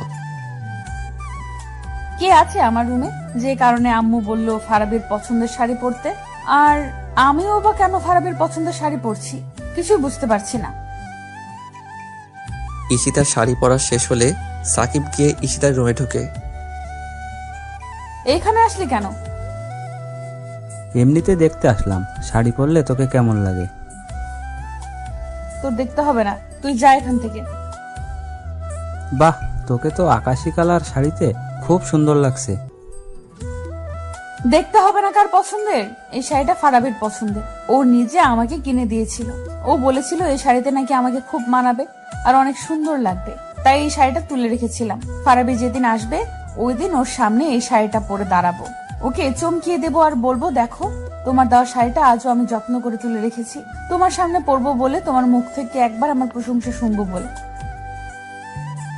বাহ বাহ, দারুণ তো। আমার দেয়া পছন্দের শাড়ি পরলে বুঝি তোকে সুন্দর লাগবে না? তোর আবার পছন্দ? এইভাবে হাসছিস কেন? আমার দেওয়া শাড়ি পরলে তোকে আরো সুন্দর লাগবে। তোর দেওয়া শাড়ি আমার পরারও দরকার নাই, আর সুন্দর লাগারও দরকার নাই। তোর বউকে তোর শাড়ি, পছন্দের শাড়ি দিস। সর সামনে থেকে। আরে কোথায় যাচ্ছিস, দাঁড়া না। এই কথা বলে সাকিব ঈশিতার হাত ধরে ফেলল। তুই আমার হাত ধরছিস কেন? আমার হাত ছাড়। আচ্ছা ছাড়বো, আগে তোর সাথে কয়েকটা ছবি তুলি। তোকে শাড়িতে যে সুন্দর লাগছে না, আমি তো চোখ সরাতে পারছি না। চোখ নিচে নামিয়ে রাখ, আমার দিকে ভুলেও তাকাবি না। আমি আরেকজনের রেখে যাওয়ার সম্পদ, সে সম্পদের দিকে কেউ কোন নজরে তাকাবে তা আমি হতে দিব না। আরে আমি তো তোর দিকে কোন নজরে তাকাই না, ভালোবাসার নজরে তাকাই। ভালোবাসার নজরে তাকাস মানে? ভুলেও এ কথা মুখে আনবি না। কোনো নজরে আমার দিকে তাকাতে পারবি না, ব্যাস। আচ্ছা ঠিক আছে, তাকাবো না। এখন চল একটা ছবি তুলি। আচ্ছা ঠিক আছে, তুল। সাকিব ঈশিতার গায়ের সাথে গা ঘেঁষে ছবি তুলতে লাগলো। এমন সময় ওরা কি করে দেখার জন্য একটু সামনে গেলাম। যখন আমি দেখলাম ঈশিতার গায়ের সাথে গা ঘেঁষে সাকিব ছবি তুলছে, তখন আমার বুঝতে বাকি রইল না ঈশিতার সাথে সাকিবের কিছু চলছে। বুকের ভিতরে জমে থাকা 4 বছরের ভালোবাসাটা যেন সেকেন্ডের ভিতরে ঘৃণায় পরিণত হলো। রাগে আমার সমস্ত শরীর কাঁপতে লাগলো। ইচ্ছে করছে এখন গিয়ে ঈশিতার গালে কয়েকটা থাপ্পড় দেই। স্বামী দূরে রেখে আরেকজনের সাথে গা ঘেঁষে ছবি তুলে, কিন্তু ওকে আমি ভালোবাসি। ভালোবাসার মানুষের উপরে হাত তোলা যায় না, তাকে ভালোবাসার মাধ্যমে বোঝাতে হয়, আর তা না হলে হিতে বিপরীত হয়ে যায়। আমি রাগে বাসা থেকে বেরিয়ে যাচ্ছি। খালামণি বলতে লাগলো, কোথায় যাচ্ছিস ফারাবি? ঈশিতা শাড়ি পরতে গিয়েছে, এক্ষুনি চলে আসবে। কি শাড়ি যে পরেছে তা আমি দেখেছি। আমার একটা জরুরি কাজ আছে, আমি চলে যাচ্ছি। কি এমন জরুরি কাজ যে এতদিন পরে সে ঈশিতার সাথে দেখা না করেই চলে যাচ্ছিস? ঈশিতা যদি জানতে পারে তাহলে কি হবে জানিস? কিচ্ছু হবে না, আমার কাজ আছে, আমি যাচ্ছি। চলে আসলাম বাসায়। খালামণি পিছন থেকে ডাকলো। রাগে এতটাই বিপদ ছিলাম যে কিছুই শুনিনি। বাসায় এসে সোফায় বসে আছি। আম্মু বলতে লাগলো, কিরে তুই আসলি, ঈশিতাকে আনলি না যে? ঈশিতাকে আমি আনবো কেন? ঈশিতার কি পা নেই? কি বলছিস তুই? তুই না গিয়েছিস ঈশিতাকে আনার জন্য? না, আমি যাইনি। আচ্ছা, ঈশিতা কি তোমার কাছে বলে ওদের বাড়ি গিয়েছিল? হ্যাঁ, কেন? তুমি কি ওকে হুকুম দিয়েছো যাওয়ার জন্য, নাকি ও বলেই চলে গিয়েছিল? ও বললো খালামণি আমি একটু বাড়িতে যাচ্ছি, বিকেলে চলে আসবো। হঠাৎ এই কথা কি জন্য জিজ্ঞেস করছিস বলতো? ও ওর বাড়িতে যাবে, এটা কি বলে যেতে হবে নাকি? অবশ্যই বলে যেতে হবে। তুমি জানো না, নিজের আপন বাবাও যদি মারা যায়, স্ত্রী স্বামীর হুকুম ছাড়া বাবাকে দেখতে যেতে পারে না। তুই তো ওই সময় ছিলি না। ছিলাম না ঠিক আছে, কিন্তু তোমার কাছ থেকে তো হুকুম নেওয়ার দরকার ছিল। আমার কাছে বলে গিয়েছে তো। কি এমন হয়েছে যে তুই এভাবে বলছিস? না, কিচ্ছু হয়নি, এমনি। ওইদিকে ঈশিতা শাড়ি পরে ওর রুমে গিয়ে দেখে কেউই নাই। ওর আম্মুকে জিজ্ঞাসা করলে ওর আম্মু আমার কথা সব খুলে বলে। ঈশিতা তা শুনে বিশ্বাসই করতে পারছে না যে আমি এসেছি। নিশ্চিত হওয়ার জন্য আম্মুকে ফোন দিল। আমি সোফায় বসে বারবিকিউ চানাচুর আর অমৃত মটর ভাজা খাচ্ছি। এমন সময় দরজায় কলিং বেলটা বাজতে লাগলো। আমি সোফা থেকে উঠে দরজাটা খুললাম। একজন বোরকা পরিহিত মহিলা দাঁড়িয়ে আছে, তার পিছনে একটা স্কুটি রাখা। আমি মহিলাটিকে লক্ষ্য করে বললাম, কাকে চাই? মহিলাটি কিছুক্ষণ আমার দিকে তাকিয়ে হঠাৎ আমাকে শক্ত করে জড়িয়ে ধরলো। আমি হতভম্ব হয়ে বলতে লাগলাম, আরে আন্টি কি করছেন? ছাড়েন আমাকে, আমার শ্বাস নিতে কষ্ট হচ্ছে তো। কি শুরু করে দিয়েছেন? ছাড়ুন বলছি। কিন্তু আন্টি আমাকে আরো শক্ত করে জড়িয়ে ধরেছে। না, আর পারছি না, এবার বুঝি দমটা আটকে যাবে। অনেক কষ্ট করে বললাম, আরে আন্টি আমার দম আটকে যাচ্ছে, ছাড়ুন আমাকে। সাথে সাথে আমাকে ছেড়ে দিয়ে মুখের পর্দাটা তুললো আর বলতে লাগলো, শয়তান, আমি আন্টি না, আমি তোমার ঈশিতা। এই কথা বলে আবারও জড়িয়ে ধরলো। এবার কিছু একটা স্বস্তি পাচ্ছি। 4 বছরের জমিয়ে রাখা ভালোবাসার অনুভূতিটা আবেগ হয়ে একসাথে বেরিয়ে আসতে যাচ্ছে। কিছুক্ষণ জড়িয়ে ধরে রাখার পরে বলতে লাগলো, দেখি তোমাকে, আমি তো বিশ্বাসই করতে পারছি না তুমি আমার সামনে দাঁড়িয়ে আছো। আমি যা ভেবেছি তাই, তুমি আগের চেয়ে খুব সুন্দর হয়ে গেছো, কিন্তু চেহারাটা সে পিচ্ছি পিচ্ছি রয়ে গেছে। কি হলো, কথা বলো না কেন? কি বলবো? কি বলবো মানে? তুমি বলেছিলে 15 দিন পরে আসবে, কিন্তু হঠাৎ করে চলে আসছো। তাহলে আমাকে মিথ্যে বলেছিলে কেন? আর তুমি এসে আমাদের বাসায় গিয়ে আমাকে না দেখে চলে আসলে। আমি কি কষ্ট করে শাড়িটা পরেছিলাম? আমি কি আর জানতাম তুমি আসছো? কি হলো, চুপ করে আছো কেন? কথা বলো। নাকি চেহারার সাথে মন দিল সব পাল্টে ফেলেছো? আমি ঠিকঠাক দাঁড়িয়ে রইলাম, কোনো কথা বলছি না। আসলে 4 বছরে ভালোবাসার জন্য ব্যাকুল হওয়া মনটা কিছু মুহূর্ত আগে ঈশিতার কাজকর্মের দৃশ্যগুলো দেখে ভালোবাসার জন্য ব্যাকুল হওয়া মনটাই হঠাৎ করে কালো ছোট্ট একটা দুঃখ এসে ভিড় করেছে। আম্মু হঠাৎ করে ঈশিতার কণ্ঠ শুনে বলতে লাগলো, ঈশিতা, তুই কখন আসলি? ঈশিতা আম্মুর কথা জবাব দিচ্ছিল। তাদের মাঝখানে আমি আম্মুকে লক্ষ্য করে বললাম, আমার মাথা প্রচন্ড ব্যথা করতেছে, আমাকে 1 কাপ কফি বানিয়ে দাও। আমি আমার রুমে সোফায় বসে মোবাইল টিপতে লাগলাম। ঈশিতা আম্মুর হাত থেকে কফির কাপটা নিয়ে আমার সামনে গিয়ে দাঁড়ালো। তারপর আমার হাতে কাপটা দিয়ে আমার গা ঘেঁষে বসলো। আমি মোবাইলটা পকেটে রেখে কফির মগে চুমুক দিচ্ছি। ঈশিতা 4 বছর পর আমার এত কাছে আসার পরেও আমার ভাবমূর্তির অনুভূতির ফিলিংস না পেয়ে বলতে লাগলো, কি হলো, তুমি আমার সাথে কথা বলছো না কেন? তুমি কি কোনো কিছুর জন্য আমার প্রতি অসন্তুষ্ট? আমি ঈশিতার কথা শুনে একবার ঈশিতার দিকে ঘুরে তাকালাম। কি হলো, এইভাবে তাকালে কেন? কথা বলো। তুমি কি বোবা হয়ে গেছো?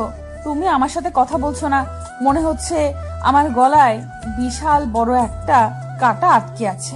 আমার ভালো লাগছে না। কথা বলো না, চুপ করে থাকো।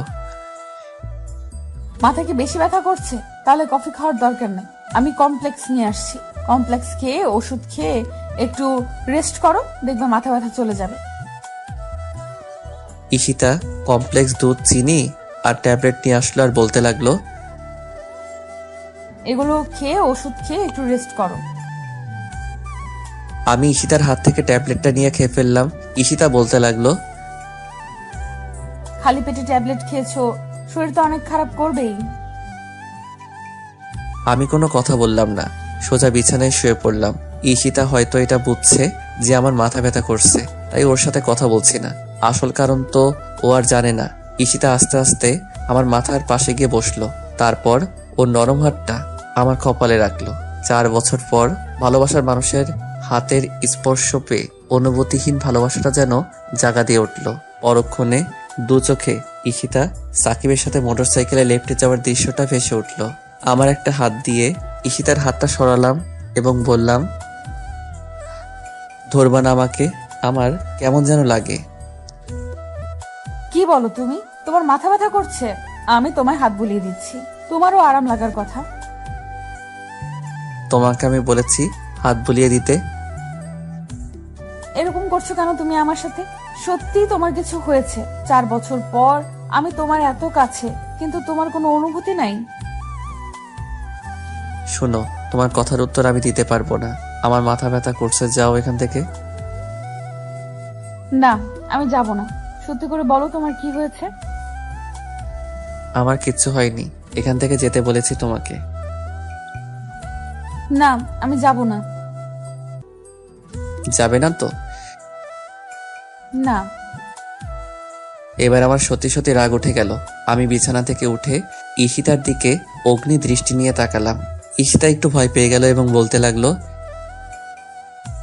আমার দিকে এইভাবে চোখ লাল করে তাকালে কেন? চোখ নামাও বলছি। এবার আমি জোরে ধমক দিয়ে বললাম,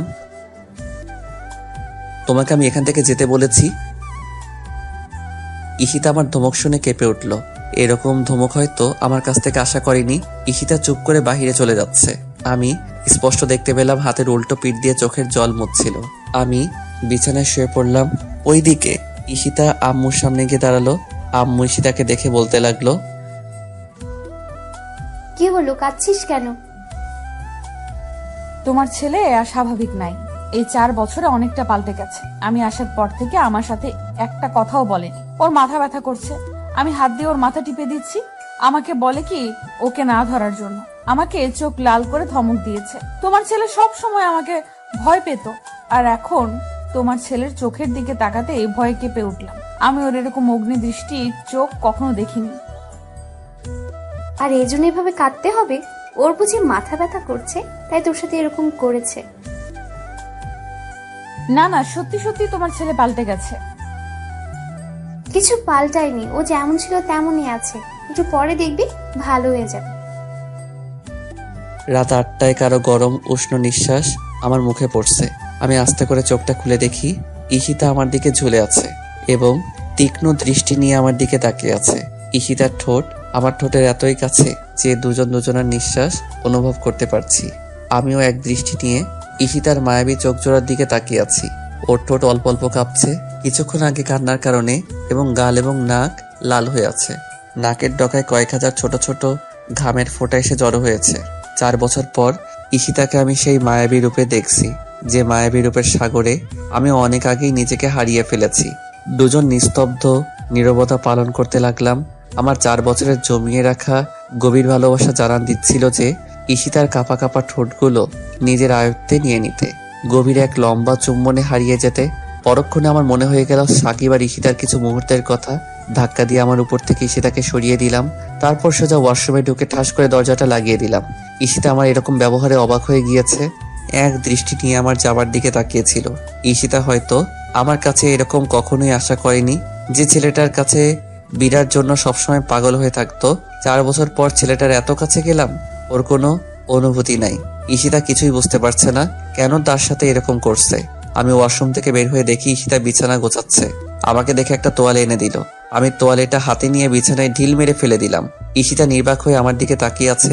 আমি রুম থেকে বের হয়ে নিচে নেমে আসলাম। ডাইনিং টেবিলে আব্বু আম্মু বসে আছে। আমাকে দেখে বলতে লাগলো, মাথা ব্যথা কমেছে তোর? আমি মাথা ঝাঁকি দিয়ে হ্যাঁ শব্দ উচ্চারণ করলাম। 2 মিনিট পর ঈশিতা উপর থেকে ডাইনিং টেবিলে আসলো।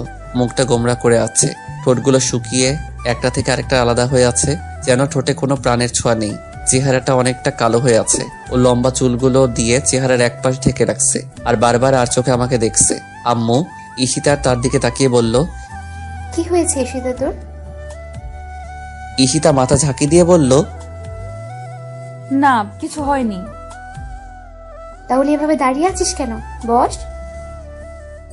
ঈশিতা আমার পাশে একটা চেয়ার টেনে বসলো। আমি অল্প খেয়ে টেবিল থেকে উঠে পড়লাম। আম্মু জিজ্ঞাসা করলো, কি হলো, উঠে পড়লি কেন? আমার খাওয়া শেষ। ঈশিতা বুঝতে পারছে না আমার এগুলো করার মানে কি। আমি রুমে এসে বিছানায় শুয়ে পড়লাম। 10 মিনিট পর ঈশিতা আমার রুমে আসলো। ঈশিতা আমাকে দেখে আমার মাথার পাশে এসে বসলো। কি হয়েছে তোমার? সত্যি করে বলো তো, কেন এমন করছো? কিরকম করছি? যে এত বছর পরে এসে আমাকে কাছে পেয়েও কোনো ফিলিংস নাই তোমার। আমার সাথে ঠিকঠাক ভাবে কথাও বলছো না, অদ্ভুত সব আচরণ করছো। আমি কোনো অদ্ভুত আচরণ করছি না। আমি ঘুমাবো, লাইট অফ করো। তুমি সত্যি অনেকটা পাল্টে গেছো। তুমি আর আমার আগের ফারাবি নাই, তুমি চেঞ্জ হয়ে গেছো। আমি আগে যেমন ছিলাম এখনো ঠিক তেমনই আছি। বেশি কথা না বলে চুপচাপ ঘুমাও তো। ঈশিতার সাথে সাথে আমার হাতটা ধরে ফেললো। আমি কি তোমার সাথে অন্যায় কিছু করেছি? বলো আমাকে। যদি কিছু করে থাকে তাহলে আমাকে মারো, বকা দাও, কিন্তু আমার সাথে এরকম করো না প্লিজ। আমাকে ইগনোর করো না। আমি তোমার এই অদ্ভুত আচরণগুলো মেনে নিতে পারছি না। এই তোমাকে না বলছি আমি ঘুমাবো। তোমার এই পেচের পেচের ভালো লাগে না, আমার হাত ছাড়ো। ঈশিতা আমার এই কথা শুনে কান্না শুরু করে দিল। কান্নার আওয়াজ পেয়ে আম্মু আমার রুমে চলে আসলো। আম্মু বলতে লাগলো, কি হয়েছে ঈশিতা? দেখো তোমার ছেলে আমার সাথে কেমন করছে। কি হয়েছে ফারাবি, তুই মেয়েটার সাথে এরকম করছিস কেন? আমি কিছু করছি না, ওকে বলো কান্না থামাতে, আর না হয় অন্য রুমে গিয়ে কান্না করতে আমি ঘুমাবো। না, আমি এখান থেকে যাব না। আমি এই রুমেই কান্না করব। না গেলে আমি চলে যাই। আমি রুম থেকে বাহির হতে যাব এমন সময় ঈশিতা কান্না করতে করতে রুম থেকে বাহির হয়ে গেল। আম্মু পিছন থেকে ঈশিতাকে ডাকছে কিন্তু ঈশিতা শুনছে না। আম্মু ঈশিতার পিছনে যেতে লাগলো। আমি দরজা লাগিয়ে বিছানায় শুয়ে পড়লাম, কিন্তু কিছুতেই ঘুম আসছে না। বুকটা কেমন যেন খালি খালি লাগছে, কিসের যেন অভাব। 4 বছর আগে বাহিরে যাওয়ার সময় ঈশিতা আমার বুকে মাথা রেখে বলেছিল, তোর এই বুকটা শুধু আমার জন্য বরাদ্দ, এখানে আর অন্য কাউকে ঠাঁই দিবি না। আমার বাকিটা জীবন তোর এই বুকে মাথা রেখে ঘুমাতে চাই।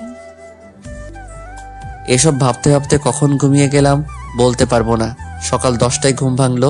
আমি ফ্রেশ হয়ে নিচে নেমে ঈশিতাকে দেখতে পাচ্ছি না। সারা রাত কোথায় ছিল, কোন রুমে ছিল তাও জানি না। আমি আম্মুকে ঈশিতার কথা জিজ্ঞাসা করলাম। আম্মু বলতে লাগলো, আমি জানি না। তুমি জানো না মানে? 4 বছর পরে এসে মেয়েটার সাথে এরকম ব্যবহার করতে পারলি তুই? মেয়েটা সারা রাত ড্রয়িং রুমের সোফায় বসে কান্না করেছে, একটুও ঘুমায়নি। এখন কোথায়?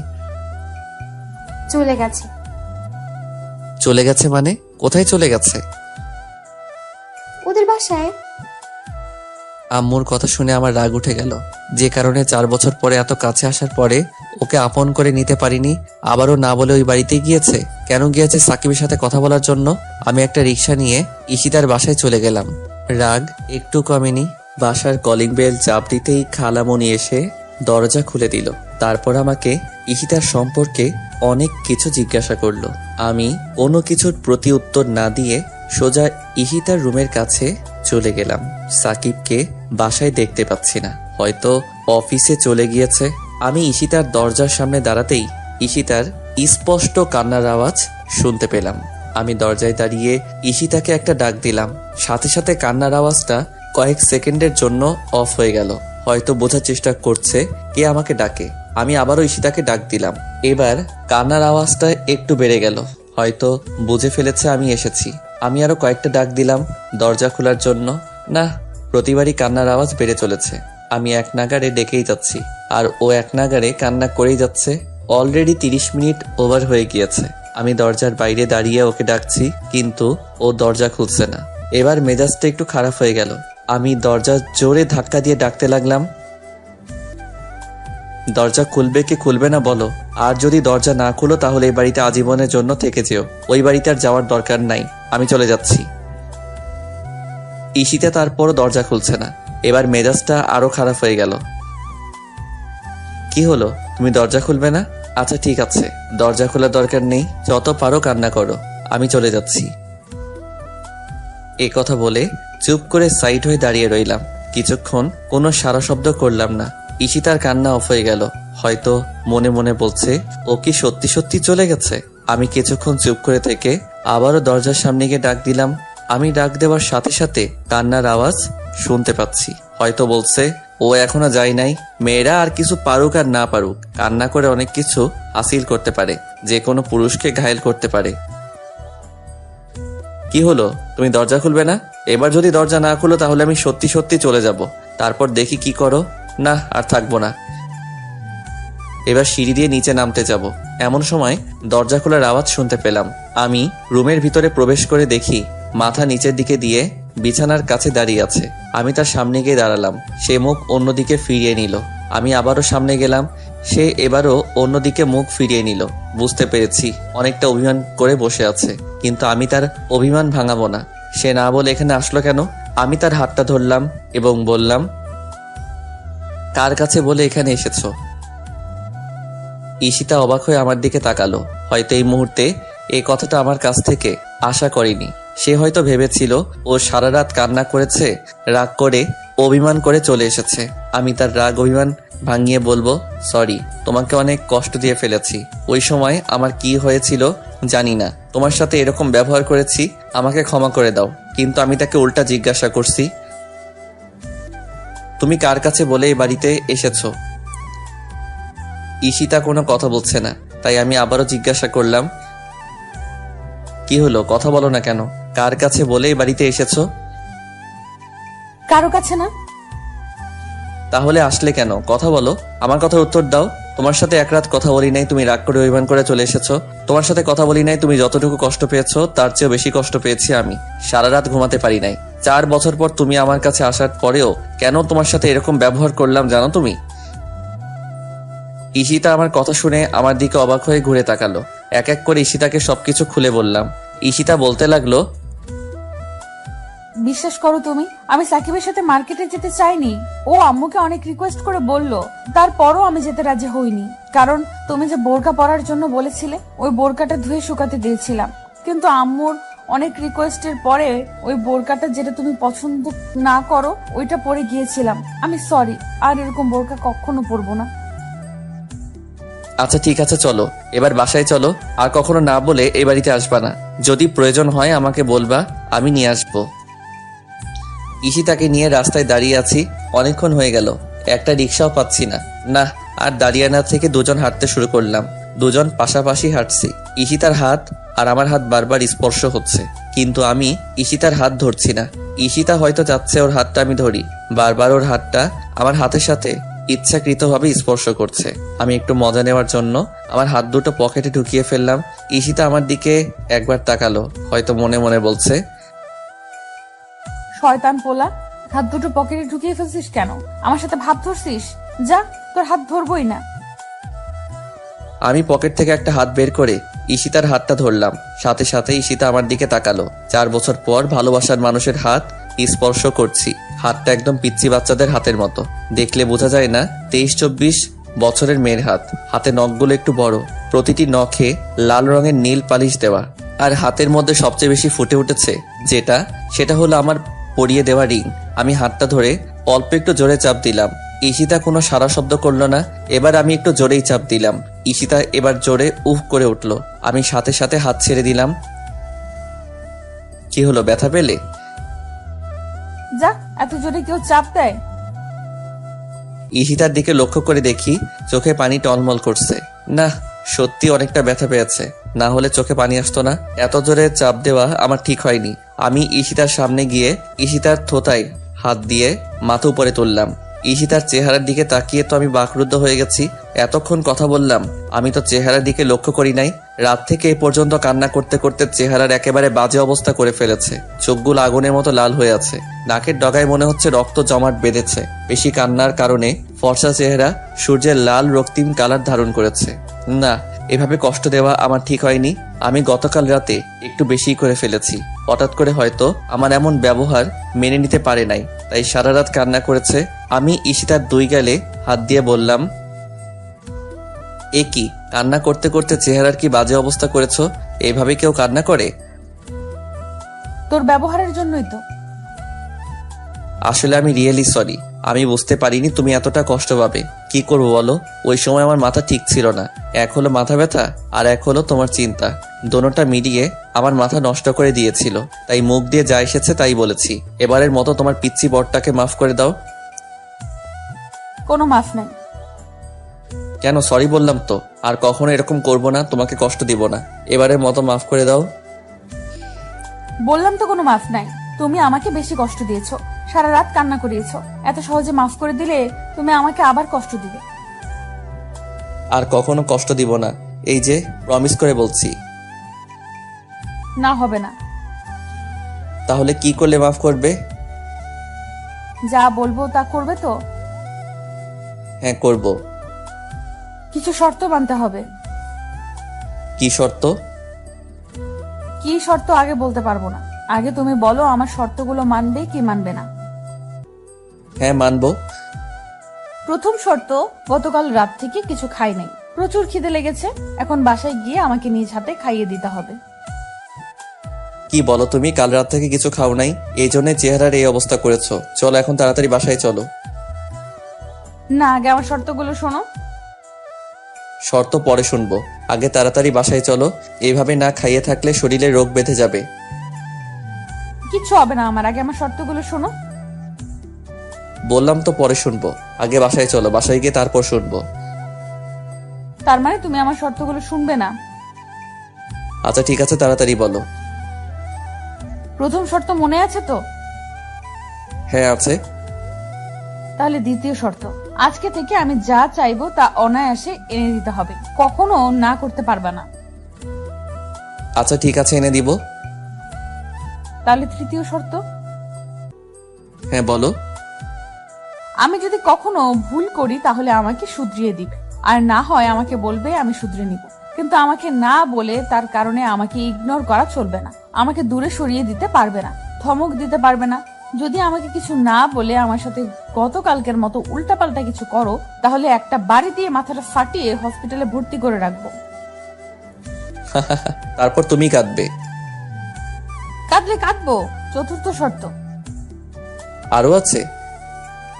হ্যাঁ, আরো অনেক। আচ্ছা দাঁড়াও 1 মিনিট। এই মিয়া, আপনারা শুনছেননি? আরে ওইদিকে কি দেখেন? আমার দিকে তাকান।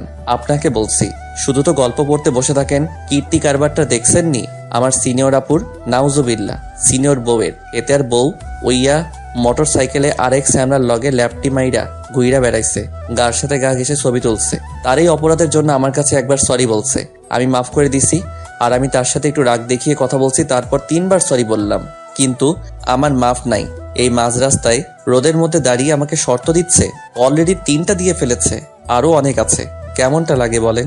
মেজাজটা গরম হয়ে যায়নি? মনটা কয় থাপড়াইয়া সবগুলো দাঁত ফেলে দেই। মেয়েদেরকে বেশি ভালোবাসা দেখানো ঠিক না, তাহলে তারা আল্লাদি হয়ে মাথায় চড়ে বসে। এই কি হলো? কাকে থাপড়িয়ে দাঁত ফালানোর কথা বলছো?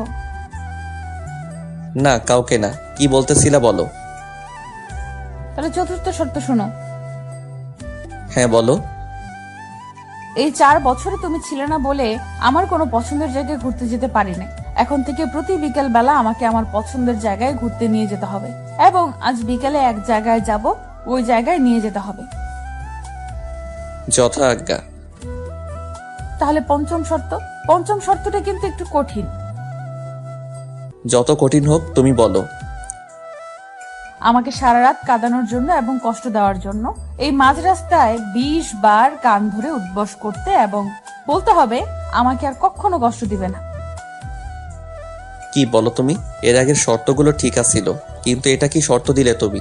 এই মাঝ রাস্তায় এত মানুষের মধ্যে আমি 20 বার কানে ধরে উঠবস করব? হ্যাঁ, করতে হবে। দরকার হলে আরো মানুষ ডেকে আনবো, তারপরও করতে হবে। না, মেজাজটা খারাপ হয়ে গেল। মান সম্মান আজ আর থাকবে না। মন চাচ্ছে উপরে তুলে একটা আছাড় মারি। দেখতে তো পিচ্চি মাইয়ার মতো লাগে, হাত পা ছোট ছোট, মুখটা গোল, মনে হয় 16-17 বছরের মেয়ে। কিন্তু কে বলবে এই মেয়ের বয়স 23-24, আমার চেয়ে 1.5-2 বছরের বড়।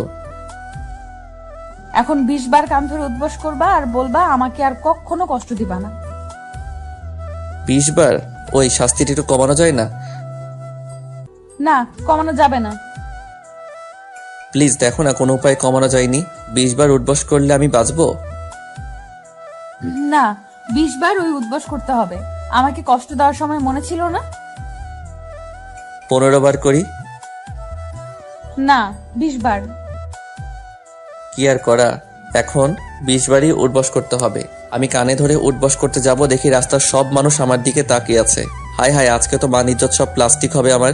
আমি কান থেকে হাত ছেড়ে দাঁড়িয়ে রইলাম। কি হলো? দাঁড়িয়ে রইলে কেন? উদ্বস করো। চলো বাসায় গিয়ে উঠবস করব। তুমি যতবার বলবে ততবার। এখানে প্রচুর মানুষ।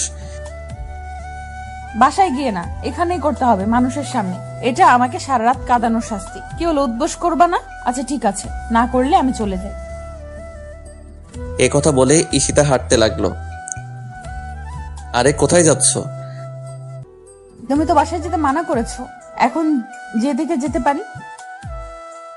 আরে দাঁড়াও, উঠবস করছি তো। তাহলে করো। এখন ভাবতে লাগলাম শাস্তিটা কোনো উপায়ে কমানো যায় নাকি। হ্যাঁ, মাথায় একটা বুদ্ধি এসেছে। আচ্ছা, তোমাকে যদি এখান থেকে কোলে করে বাসায় নিয়ে যাই তাহলে? সত্যি নিয়ে যাবে? হ্যাঁ, নিয়ে যাব। তাহলে 5 বাদ যাও। এখন 15 বার উদ্বস করো। মাত্র 5টা? 60 কেজি ওজনের বস্তা বাসায় নিয়ে গেলে তো আমার জান যাবে আর আসবে। এত কষ্ট করব? মাত্র 5টা বাদ? কি বললে তুমি? আমি 60 কেজি? আমি বস্তা? হাই হাই, কি বলে ফেললাম? আমাকে কোলে করে বাসায় নিয়ে যেতে হবে। এখন 25 বার উদ্বস করবা। 25 বার কেন? 20 বার না বললে? এখন 25 বার উদ্বস করতে হবে। আমাকে বস্তা বললে কেন? আমি 60 কেজি? আমি মোটেও 60 কেজি না, আমি 47 কেজি। এখন চুপচাপ 25 বার উদ্বস করো। আচ্ছা ঠিক আছে, সরি, 5 বারই কমিয়ে দাও। তাহলে 20 উদ্বস করো। আবার 20 বার কেন? 15 বার হবে। তাহলে আমাকে বস্তা বললে কেন? এই জন্য 5 বেড়েছে। 20 যোগ 5 25। এখান থেকে তুমি আমাকে কোলে নিয়ে বাসায় নিয়ে যাবে, তাহলে 5টা কমবে। 25টা থেকে 5টা চলে গেলে থাকে 20। এখন 20 বার উদ্বস করো। কেমনটা লাগে বলেন? 5টা বিয়োগ করে কমালাম, ও আবার 5টা এনে যোগ করলো, তাহলে ঘুরে তো 20টাই হলো। যেই লাও সেই কদু, কোলে করে বাসায় নিয়ে যাব তো ফাও। কি আর করা, কোনো উপায় নেই, চুপচাপ 20 বার উঠবস করে ফেলা ভালো। আমি কান ধরে উঠবস শুরু করলাম। ঈশিতা আমার উঠবস দেখে মুচকি মুচকি হাসছে, আর রাস্তার সব লোক এক দৃষ্টি নিয়ে আমার দিকে তাকিয়ে আছে। আমি চোখ বুজে 8টা নিয়ে ফেললাম, কপাল দিয়ে অল্প অল্প ঘাম বের হচ্ছে, আর 4টা নিয়ে কোমরে হাত দিয়ে দাঁড়িয়ে পড়লাম। কি হলো, দাঁড়িয়ে পড়লে কেন? আমার কোমর প্রচুর ব্যথা করতেছে। সত্যি? হুম। তাহলে আর উদ্বোস করার দরকার নেই, চলো বাসায় চলে যাই। চলো। আমি মুচকি মুচকি এসে মনে মনে বলতে লাগলাম, আমার সাথে চালাকি করো। আমি 5টা কমালাম আর তুমি 5টা বাড়িয়ে দিলে, এখন মোট 10টা নিলাম, কেমন হলো? ঈশিতা আমার মুচকি হাসি দেখে বলতে লাগলো, তুমি হাসো কেন? না এমনি। তার মানে তুমি আমাকে মিথ্যা বলেছো, তোমার কোমরে কোনো ব্যথা নাই? না আছে তো। আচ্ছা ঠিক আছে, এখন আমাকে কোলে নাও। কোমরে ব্যথা নিয়ে? তুমি কিন্তু আমাকে কথা দিয়েছো। আচ্ছা ঠিক আছে, নিচ্ছি। ঈশিতাকে কোলে নিয়ে হাঁটতে শুরু করলাম। ঈশিতা আমার কপালে বেয়ে আসা ঘামগুলো তার শাড়ির আঁচল দিয়ে মুছে দিচ্ছে। একটা মানুষ যে তার প্রিয় মানুষকে কতটুকু ভালোবাসে তার কেয়ারিং দেখে বোঝা যায়। আমি তোমাকে অনেক ভালোবাসি, তাই তো সব দিকে তোমার এত কেয়ার করি। ঈশিতা তার হাত দিয়ে আমার গলা জড়িয়ে ধরে আছে এবং পলকহীন দৃষ্টি নিয়ে আমার দিকে তাকিয়ে আছে। কি দেখো? আমার পিচ্চি বরটাকে। আমাকে দেখার কি আছে? তোমার মাথা একটু নিচে নামাও। আমি মাথাটা নিচে নামালাম। ঈশিতা তার হাত দিয়ে আমার স্টাইল করা চুলগুলো সব ওলট পালট করে দিল। কি হলো, চুলগুলো এমন করলে কেন? তোমাকে এত সুন্দর এত স্মার্ট লাগে কেন? তাই বলে চুলগুলো তুমি এমন করবে? 100 বার করব, কেউ যেন তোমার দিকে না তাকায়, শুধু আমি দেখবো। তাই শুধু তুমি দেখবে? বাসার সামনে গিয়ে ঈশিতাকে কোল থেকে নামিয়ে দিলাম। দরজার কলিং বেল চাপ দিতেই আম্মু এসে দরজা খুলে দিল। আম্মু ঈশিতাকে দেখে বলতে লাগলো, কি হলো, চলে আসলি কেন? তোমার ছেলে নিয়ে আসছে। আমার ছেলে তো তোর সাথে গতকাল রাতে খারাপ ব্যবহার করেছে। তোমার ছেলে আমার কাছে প্রমিস করেছে আর কখনো এরকম করবে না, না হলে আমি আসতাম না। ফের যদি আবার এরকম করে তাহলে একেবারে চলে যাব, আর কখনো আসবো না। না, এখন আমাকে খাবার দাও, আমার প্রচুর খিদে লেগেছে। তোমার ছেলের জন্য একদিন না খেয়েছিলাম। ঠিক আছে, তুই টেবিলে বস, আমি খাবার দিচ্ছি। না, টেবিলে বসে খাবো না, তুমি খাবার দাও, আমি রুমে নিয়ে খাবো। আম্মু ঈশিতার দিকে তাকিয়ে একটা মুচকি হাসি দিল। মার চোখ ফাঁকি দেওয়ার মতো কেউ নাই। আম্মু হয়তো বুঝে ফেলেছে ঈশিতা কি জন্য রুমে খাবার নিয়ে খাবে। আমি রুমে এসে বিছানায় শুয়ে পড়লাম। 2-3 মিনিট পর ঈশিতা খাবার প্লেট হাতে নিয়ে রুমে ঢুকলো। দেখে আমি বিছানায় শুয়ে আছি বলতে লাগলো, কি হলো, শুয়ে পড়লে কেন? উঠো বলছি। শুয়ে পড়ছি কি সাদে? তোমাকে কোলে করে নিয়ে আসতেই তো আমার জান শেষ। তার মানে বোঝাচ্ছ আমি অনেক উইট? আমি কখন বললাম তুমি অনেক উইট? এই যে বললে আমাকে কোলে করে নিয়ে আসতে আসতে তোমার জান শেষ, আর ভুলেও কখনো বলবো না আমাকে কোলে নেওয়ার জন্য। ঈশিতা রাগ করে খাবার প্লেট হাতে নিয়ে রুম থেকে চলে যাচ্ছে। আরে কোথায় যাচ্ছ? নিচে যাচ্ছি, খাবো না আমি? কেন, তুমি না বললে তোমাকে নিজ হাতে খাইয়ে দিতে? না, কেউ খাইয়ে দিতে হবে না, আমি খাবোই না। কেন? তুমি ওই সময় বললে আমি বস্তা, এখন বলছো আমি অনেক উইট, খাবো না আমি। আচ্ছা বাবা, সরি, আর কখনো এগুলো বলবো না। তুমি যখন বলবে তখনই তোমাকে কোলে নিব। সত্যি আমি যখন বলবো তখন নিবা তো? হ্যাঁ নিব। তাহলে এখন আমাকে কোলে নিয়ে খাইয়ে দিবা।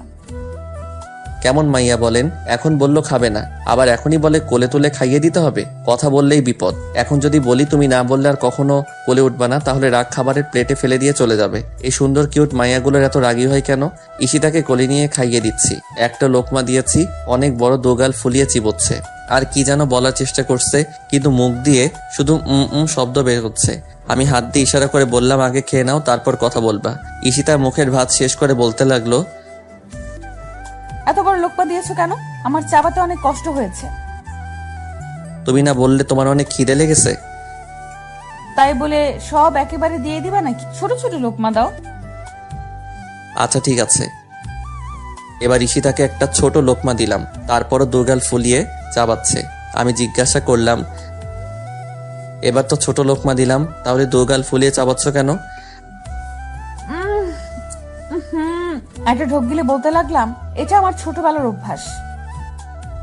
আমি ঈশিতার খাবারের স্টাইল দেখে আমার হাসি উঠে গেল। ঈশিতার কাছে পিচ্চি বাচ্চারাও হার মানবে। বাচ্চারা মনে হয় এই সিস্টেমে খাবার খায় না। ঈশিতাকে খাবার খাওয়ানো শেষ করতেই দেরি, আম্মু ডাক দিতে দেরি নয়। একটু রোমান্স করবো সেই সুযোগটা পেলাম না।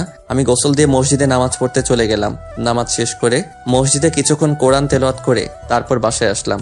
বাসায় এসে দেখি টেবিলে খাবার রেডি, সবাই মিলে খাওয়া দাওয়া করলাম। ঈশিতা আগে উঠে চলে গেল। আমি আব্বুর সাথে একটা বিষয় নিয়ে কথা বলতেছি। আব্বুর সাথে কথা বলা শেষ করে আমি আমার রুমের দিকে পা বাড়ালাম। রুমে ঢুকে দেখি ঈশিতা ড্রেসিং এর আয়নার সামনে বসে চুল আঁচড়াচ্ছে। আমি দরজাটা লাগাতে গিয়ে দরজাটা একটু জোরে আওয়াজ হলো। ঈশিতা হকচকিয়ে বলল, কি? ঈশিতা এত জোরে কে বলছে? আমি একটু ভয় পেয়ে গেলাম। এমন তার ছেড়ে আমি দেখি নাই। এ বাসায় আব্বু আম্মু আমি আর ঈশিতা ছাড়া কেউ নাই। তাহলে রুমে কে আসবে? ঈশিতা আমার দিকে তাকিয়ে আছে। আমিও এক দৃষ্টি নিয়ে ঈশিতার দিকে তাকিয়ে ওকে খুব সুন্দর লাগছে। আমি একটু মজা নেওয়ার জন্য সিনেমায় অ্যাক্টিং শুরু করলাম। দেখি ঈশিতা কি করে। হাই সুন্দরী, তুমি আমাকে চিনো না? আমি কে? কিছুদিন আগে সবার সামনে তুমি আমার গালে থাপ্পড় দিয়েছিলে। আমি আজ তার প্রতিশোধ নেব। এই নির্জন বাসায় তোমাকে একা পেয়েছি। আজ কেউই তোমাকে আমার হাত থেকে রক্ষা করতে পারবে না। হা হা হা হা। আমি তোদের মতো সন্ত্রাসীকে ভয় পাই না। তাই নাকি সুন্দরী? আজ তোমাকে দেখাবো ভয় কত প্রকার ও কি কি। এ কথা বলে আমি ঈশিতার দিকে এগিয়ে যেতে লাগলাম। ঈশিতা বলতে শুরু করলো, প্লিজ আপনি আমার কাছে আসবেন না। আমি কিন্তু চিৎকার করব, লোক ডাকবো। হাই হাই, এ তো দেখি অ্যাক্টিং এ আমার ওস্তাদ। হা হা হা। চিৎকার করে কোনো লাভ হবে না সুন্দরী। তোমার চিৎকার শুনে কেউ আসবে না। তাই চুপচাপ বসে থাকো আর আমার লীলা খেলা দেখতে থাকো। আমি ঈশিতার দিকে এগিয়ে যেতে লাগলাম। ঈশিতা বলতে লাগলো, তুই আমার কাছে আসবি না শয়তান। তুই আমার স্বামীকে চিনিস না। আমার স্বামী যদি একবার জানতে পারে তাহলে তোকে জ্যান্ত মাটিতে দিয়ে ফেলবে। তাই নাকি? ডাক তোর স্বামীকে। ঈশিতা চোখ বুজে ফারাবি বলে একটা ডাক দিল। সাথে সাথে আমি অ্যাক্টিং ছেড়ে দিয়ে হাতের ডেনাটা একটু উপরে তুললাম। চুলগুলো হাত দিয়ে নাড়া দিয়ে ঈশিতার সামনে গিয়ে বললাম, কি হয়েছে ঈশিতা? এত জোরে চিৎকার করলে কেন? একটা গুন্ডা এসেছিল। কোথায়? তুমি আসার পরে চলে গেছে। তাই? হুম। দুজনেই জোরে হেসে উঠলাম। ঈশিতাকে ড্রেসিং এর আয়নার সামনে থেকে কোলে তুলে নিলাম। তারপর বিছানার দিকে এগিয়ে যেতে লাগলাম। ঈশিতা তার হাত দিয়ে আমার গলা জড়িয়ে ধরেছে। বিছানার কাছে নিয়ে ওকে শুইয়ে দিলাম। ঈশিতা চোখ বন্ধ করে জোরে জোরে নিঃশ্বাস নিতে লাগলো। আমি ঈশিতার সেই নিঃশ্বাসের আওয়াজ স্পষ্ট শুনতে পারছি। আমি আস্তে আস্তে ঈশিতার গোলাপি ঠোঁট জোড়ার দিকে এগিয়ে যাচ্ছি। ঈশিতার বুক খুব দ্রুত ওঠানামা করছে। আমি যখন ঈশিতার ঠোঁট জোড়াগুলো নিজের আয়ত্তে নিয়ে নেব, এমন সময় ঈশিতার দিকে তাকালাম। ওর কপালে অল্প অল্প ঘামের ফোঁটা। ঠোঁটগুলো শুকিয়ে একটা থেকে আরেকটা আলাদা হয়ে আছে। ঈশিতার গরম উষ্ণ নিঃশ্বাস আমার মুখের উপর পড়ছে। নিজেকে এক অজানা জগতে হারিয়ে ফেলছি। আমি ঈশিতার ঠোঁট জোড়ার কাছে আমার ঠোঁট জোড়া নিয়ে ফিরিয়ে আনলাম। পরক্ষণে ঈশিতা তার চোখ খুলে তাকালো এবং বলতে লাগলো, কি হলো? না কিছু না। সরো আমার উপর থেকে, খালামণি ডাকছে। কেউ ডাকছে না, চুপচাপ শুয়ে থাকো। ঈশিতা আমার কথা মতো চুপ হয়ে শুয়ে রইল। এবারও আমি ঈশিতার ঠোঁট জোড়ার কাছে আমার ঠোঁট জোড়া নিলাম। ঈশিতা চোখ বন্ধ করে জোরে জোরে নিঃশ্বাস ফেলছে আর কারো ঠোঁটের স্পর্শ পাওয়ার জন্য তার ঠোঁটগুলো অল্প অল্প কাঁপুন তুলছে। আমি আস্তে আস্তে ঈশিতার ঠোঁটগুলো নিজের আয়ত্তে নিয়ে নিলাম। দুজনের গরম উষ্ণ নিঃশ্বাস মিলে একাকার হয়ে গেল।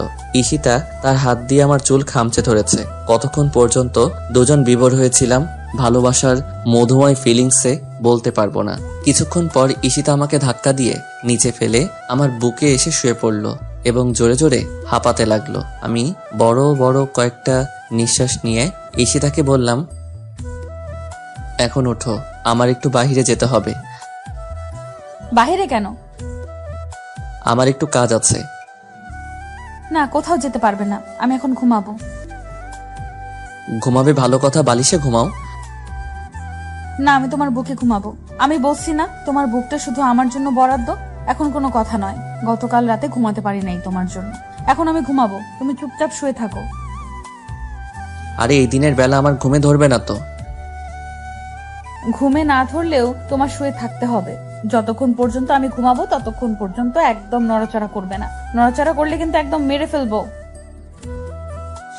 পাগলি একটা। কি আর করা, বাধ্য হয়ে বুকে নিয়ে শুয়ে আছি। এই দিনের বেলা তো ঘুম আসবে না। ঈশিতার দিকে তাকিয়ে দেখি চোখের পাতা একবার খুলে একবার বন্ধ করে, ছোট বাচ্চাদের মতো চুপটি করে আমার বুকে শুয়ে আছে। ওর লম্বা চুলগুলো দিয়ে মুখের একপাশ ঢাকা। ওকে ঘুমন্ত অবস্থায় খুব মায়াবী লাগছে। মুখের চুলগুলোতে হাত দিয়ে সরিয়ে কপালে একটা চুমু এঁকে দিলাম। ঈশিতা সাথে সাথে একটু নড়ে চড়ে আমাকে শক্ত করে জড়িয়ে ধরলো। ঈশিতাকে বুকে নিয়ে শুয়ে থাকতে থাকতে কখন যে নিজেই ঘুমিয়ে গেলাম বলতে পারবো না। বিকাল 5টা ঈশিতা আমাকে ঘুম থেকে ডেকে তুলে তাড়াতাড়ি ওয়াশরুমে পাঠিয়ে দিল। আজকে নাকি ওকে ওর পছন্দের জায়গায় নিয়ে যেতে হবে। ওয়াশরুম থেকে বের হয়ে দেখি ঈশিতা দাঁড়িয়ে আছে তোয়ালে হাতে। আমার ভেজা চুলগুলো তোয়ালে দিয়ে মুছে দিল। তারপর আমার পছন্দের নীল কালারের একটা পাঞ্জাবি এনে দিয়ে বলল, তাড়াতাড়ি এটা পরো। আমার প্রিয় কালারের পাঞ্জাবি কোথায় পেয়েছো জিজ্ঞাসা করতেই বলল, চাকরির প্রথম মাসের টাকা দিয়ে তোমার জন্য এই পাঞ্জাবি কিনেছিলাম। আমি রেডি হয়ে ড্রয়িং রুমের সোফায় বসে আছি। ঈশিতা এখন আসার কোনো খবর নাই। মেয়েদের সাজতে এত সময় লাগে কেন? হঠাৎ করে লক্ষ্য করে দেখি ঈশিতা সিঁড়ি দিয়ে নিচে নামছে। আমি পলকহীন দৃষ্টি নিয়ে ঈশিতার দিকে তাকিয়ে আছি। আমি যেন চোখ সরাতে পারছি না।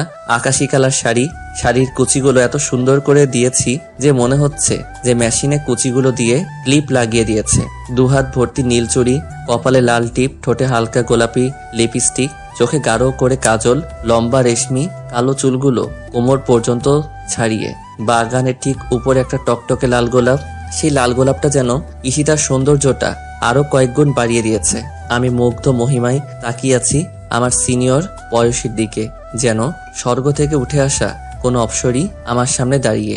ঈশিতা আমার সামনে এসে হাসি মুখে বলতে লাগলো, দেখো তো আমাকে কেমন লাগছে। অনেক সুন্দর লাগছে। শুধু সুন্দর লাগছে? আমি ঈশিতার দিকে তাকিয়ে দেখি হাসি উজ্জ্বল চেহারাটা মুহূর্তের মধ্যে ফ্যাকাশে হয়ে গেল। হয়তো মনে মনে বলছে, আমি এতক্ষণ লাগিয়ে এত সুন্দর করে সাজলাম আর ওর কিনা বলছে শুধু সুন্দর লাগছে। আমি ঈশিতার ফ্যাকাশে চেহারা দেখে বলতে শুরু করলাম, তোমাকে সত্যি অনেক সুন্দর লাগছে। তোমাকে এতটাই সুন্দর লাগছে যে আমি তোমার কাছ থেকে চোখ সরাতে পারছি না। তোমার এই সৌন্দর্যের কাছে স্বর্গের যে কোনো অপ্সরীয় হার মানতে হবে। ঈশিতা আমার মুখে তার সৌন্দর্যের প্রশংসা শুনে মুচকি হেসে বলল, হইছে, আর বলতে হবে না, চলো। ঈশিতাকে নিয়ে ঈশিতার পছন্দের একটা পার্কে চলে গেলাম। সূর্য মামা যতক্ষণ না পশ্চিম আকাশে হেলে পড়েছে ততক্ষণ পর্যন্ত দুজন পার্কে বসেছিলাম। দিনের আলোকে বিদায় জানিয়ে সন্ধ্যা যখন চারপাশকে গ্রাস করবে তখন দুজন হাত ধরে হাঁটতে শুরু করলাম অসংখ্য বাতিধারা ভরপুর শহরের সুন্দর রাস্তায়। ঈশিতা একটু থেমে থেমে হাঁটছে। আমি বালিকাকে জিজ্ঞাসা করলাম, কি হলো, খিদে লেগেছে? ঈশিতা মাথা নাড়িয়ে হ্যাঁ বলল। তাহলে চলো একটা রেস্টুরেন্টে খেয়ে বাসায় চলে যাব। দুজনে হাঁটছি। হঠাৎ করে একটু দূরে একটা ফুচকার দোকান দেখা যাচ্ছে। ঈশিতা ফুচকার দোকানটা দেখে খুশি হয়ে দৌড়ে ফুচকার দোকানের সামনে চলে গেল। আমি যে ঈশিতার সাথে আছি তার খেয়ালই নাই। আমি আস্তে আস্তে হাঁটছি। ঈশিতা ফুচকার দোকানের সামনে গিয়ে পিছনে ফিরে তাকালো। আমাকে দেখতে পাচ্ছে না। তার চোখ জোড়া পাগলের মতো আমাকে খুঁজতে লাগলো, এদিক ওদিক তাকাচ্ছে। পরক্ষণে আমি যখন তার সামনে গেলাম সে দৌড়ে আমার কাছে আসলো এবং হাঁপাতে হাঁপাতে বলতে লাগলো, কোথায় ছিলে তুমি? তুমি এত আস্তে আস্তে হাঁটো কেন? আমি তো ভয় পেয়ে গেছিলাম। তুমি তো আমাকে রাস্তায় ফেলে চলে আসছো। সরি, এখন চলো ফুচকা খাবো। কিসের ফুচকা? ফুচকা ভালো না, চলো রেস্টুরেন্টে কিছু খেয়ে তারপর বাসায় চলে যাব। না, আমি রেস্টুরেন্টে খাবো না, আমি ফুচকা খাবো। ফুচকা ভালো না তো, এগুলো খেলে পেটে সমস্যা হবে। তার চেয়ে ভালো রেস্টুরেন্টে কিছু খেয়ে তারপর বাসায় চলে যাবে। না, আমি ফুচকাই খাবো। বালিকাকে কোনোভাবে বোঝাতে পারলাম না। বালিকা দৌড়ে গিয়ে 3 প্লেট ফুচকা অর্ডার দিল। 2টাই ঝাল একটু বেশি আর একটা একটু কম। আমি বালিকাকে জিজ্ঞাসা করলাম, 3 প্লেট ফুচকা কেন আর একটাই ঝাল কম, 2টাই বেশি কেন? ঈশিতা উত্তর দিল, দুটো আমি খাবো, সে দুটো এই ঝাল বেশি। তুমি একটা খাবে, ওটায় ঝাল একটু কম। তুমি তো আবার ঝাল বেশি খেতে পারো না। বালিকা আমার জন্য ঝাল ছাড়া 1 প্লেট ফুচকা অর্ডার দিল। বালিকা মনে করেছে আমি আগে সেই পিচ্চি ফারাবি রয়ে গেছি। মাথায় একটা দুষ্টুমি বুদ্ধি এসে চাপলো।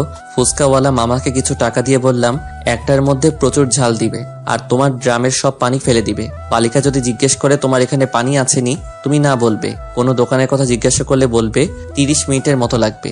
যেই ভাবা সেই কাজ। ফুচকাওয়ালা মামা 1 প্লেট ফুচকা প্রচুর ঝাল দিয়ে আমাকে দিল আর ঈশিতাকে 2 প্লেট। আমি ফুচকা মুখে দিয়ে দেখে আসলেই প্রচুর ঝাল দিয়েছে। ঈশিতা আমার দিকে না তাকিয়ে চোখ বুজে খাওয়া শুরু করেছে। বালিকা কিছুক্ষণের ভিতরে 1 প্লেট ফুচকা শেষ করে ফেললো। আমি ঝালের কারণে অল্প অল্প মুখে দিচ্ছি। ঈশিতা আরেক প্লেট ফুচকা প্রায় শেষের দিকে। তখন আমি ঝালের কারণে চেঁচিয়ে উঠলাম, সত্যি আমার অনেক ঝাল লেগেছে। ঝালের কারণে চোখ দিয়ে পানি চলে আসছে। ঈশিতা বলতে লাগলো, কি হয়েছে? আমার প্রচুর ঝাল লেগেছে। তোমার এটাই তো ঝাল দেয় না? ঝাল না দিলে কি আমি স্বাদে চিল্লাচ্ছি? ঈশিতা আমার দিকে লক্ষ্য করে দেখে আসলে ঝালের কারণে আমার চেহারা পুরো লাল হয়ে গিয়েছে, চোখ দিয়ে পানি পড়ছে। ঈশিতা ফুচকার প্লেটটা রেখে তাড়াতাড়ি ফুচকাওয়ালা মামার কাছে গিয়ে বলতে লাগলো, তাড়াতাড়ি পানি দেন। পানি তো নাই ম্যাডাম। কি বলছেন আপনি? আপনাকে না না করেছি ওর এটার মধ্যে ঝাল না দেওয়ার জন্য? আপনি ঝাল দিলেন কেন ওইটায়? ম্যাডাম ভুলে ঝাল পড়ে গেছে। এদিকে আমি ঝালের কারণে চিল্লিয়ে যাচ্ছি। ঈশিতা দৌড়ে আমার কাছে এসে বলল, ঝাল কি বেশি লেগেছে? আমি ঈশিতার কথার কোনো জবাব দিচ্ছি না। চোখ দিয়ে অজর ধারায় পানি পড়ছে। এখন কি করব আমি? এখানে তো পানিও নেই। কিছু একটা করো প্লিজ, তাড়াতাড়ি। আমি ঝালের কারণে মরে যাচ্ছি। হায় আল্লাহ, এখন আমি কি করব? কি জন্য আমি ফুচকা খেতে এসেছিলাম? ওই ফুচকাওয়ালা ব্যাটার জন্য এই অবস্থা। ঈশিতা পানির জন্য দৌড়াদৌড়ি শুরু করে দিল। ফুচকাওয়ালা মামার কাছে আবারও গিয়ে বলল, প্লিজ একটু পানির ব্যবস্থা করেন না। ম্যাডাম আমি পানি কোথা থেকে আনবো? আপনি ফুচকা বিক্রি করেন, আপনার কাছে পানি থাকে না? আপনি ওকে ঝাল দিয়েছেন কেন? ঈশিতা ঘুরে আমার দিকে তাকালো। আমার অবস্থা খুবই খারাপ। পরক্ষণে আবার ফুচকাওয়ালা মামাকে বলতে লাগলো, আশেপাশে কোনো দোকান নাই?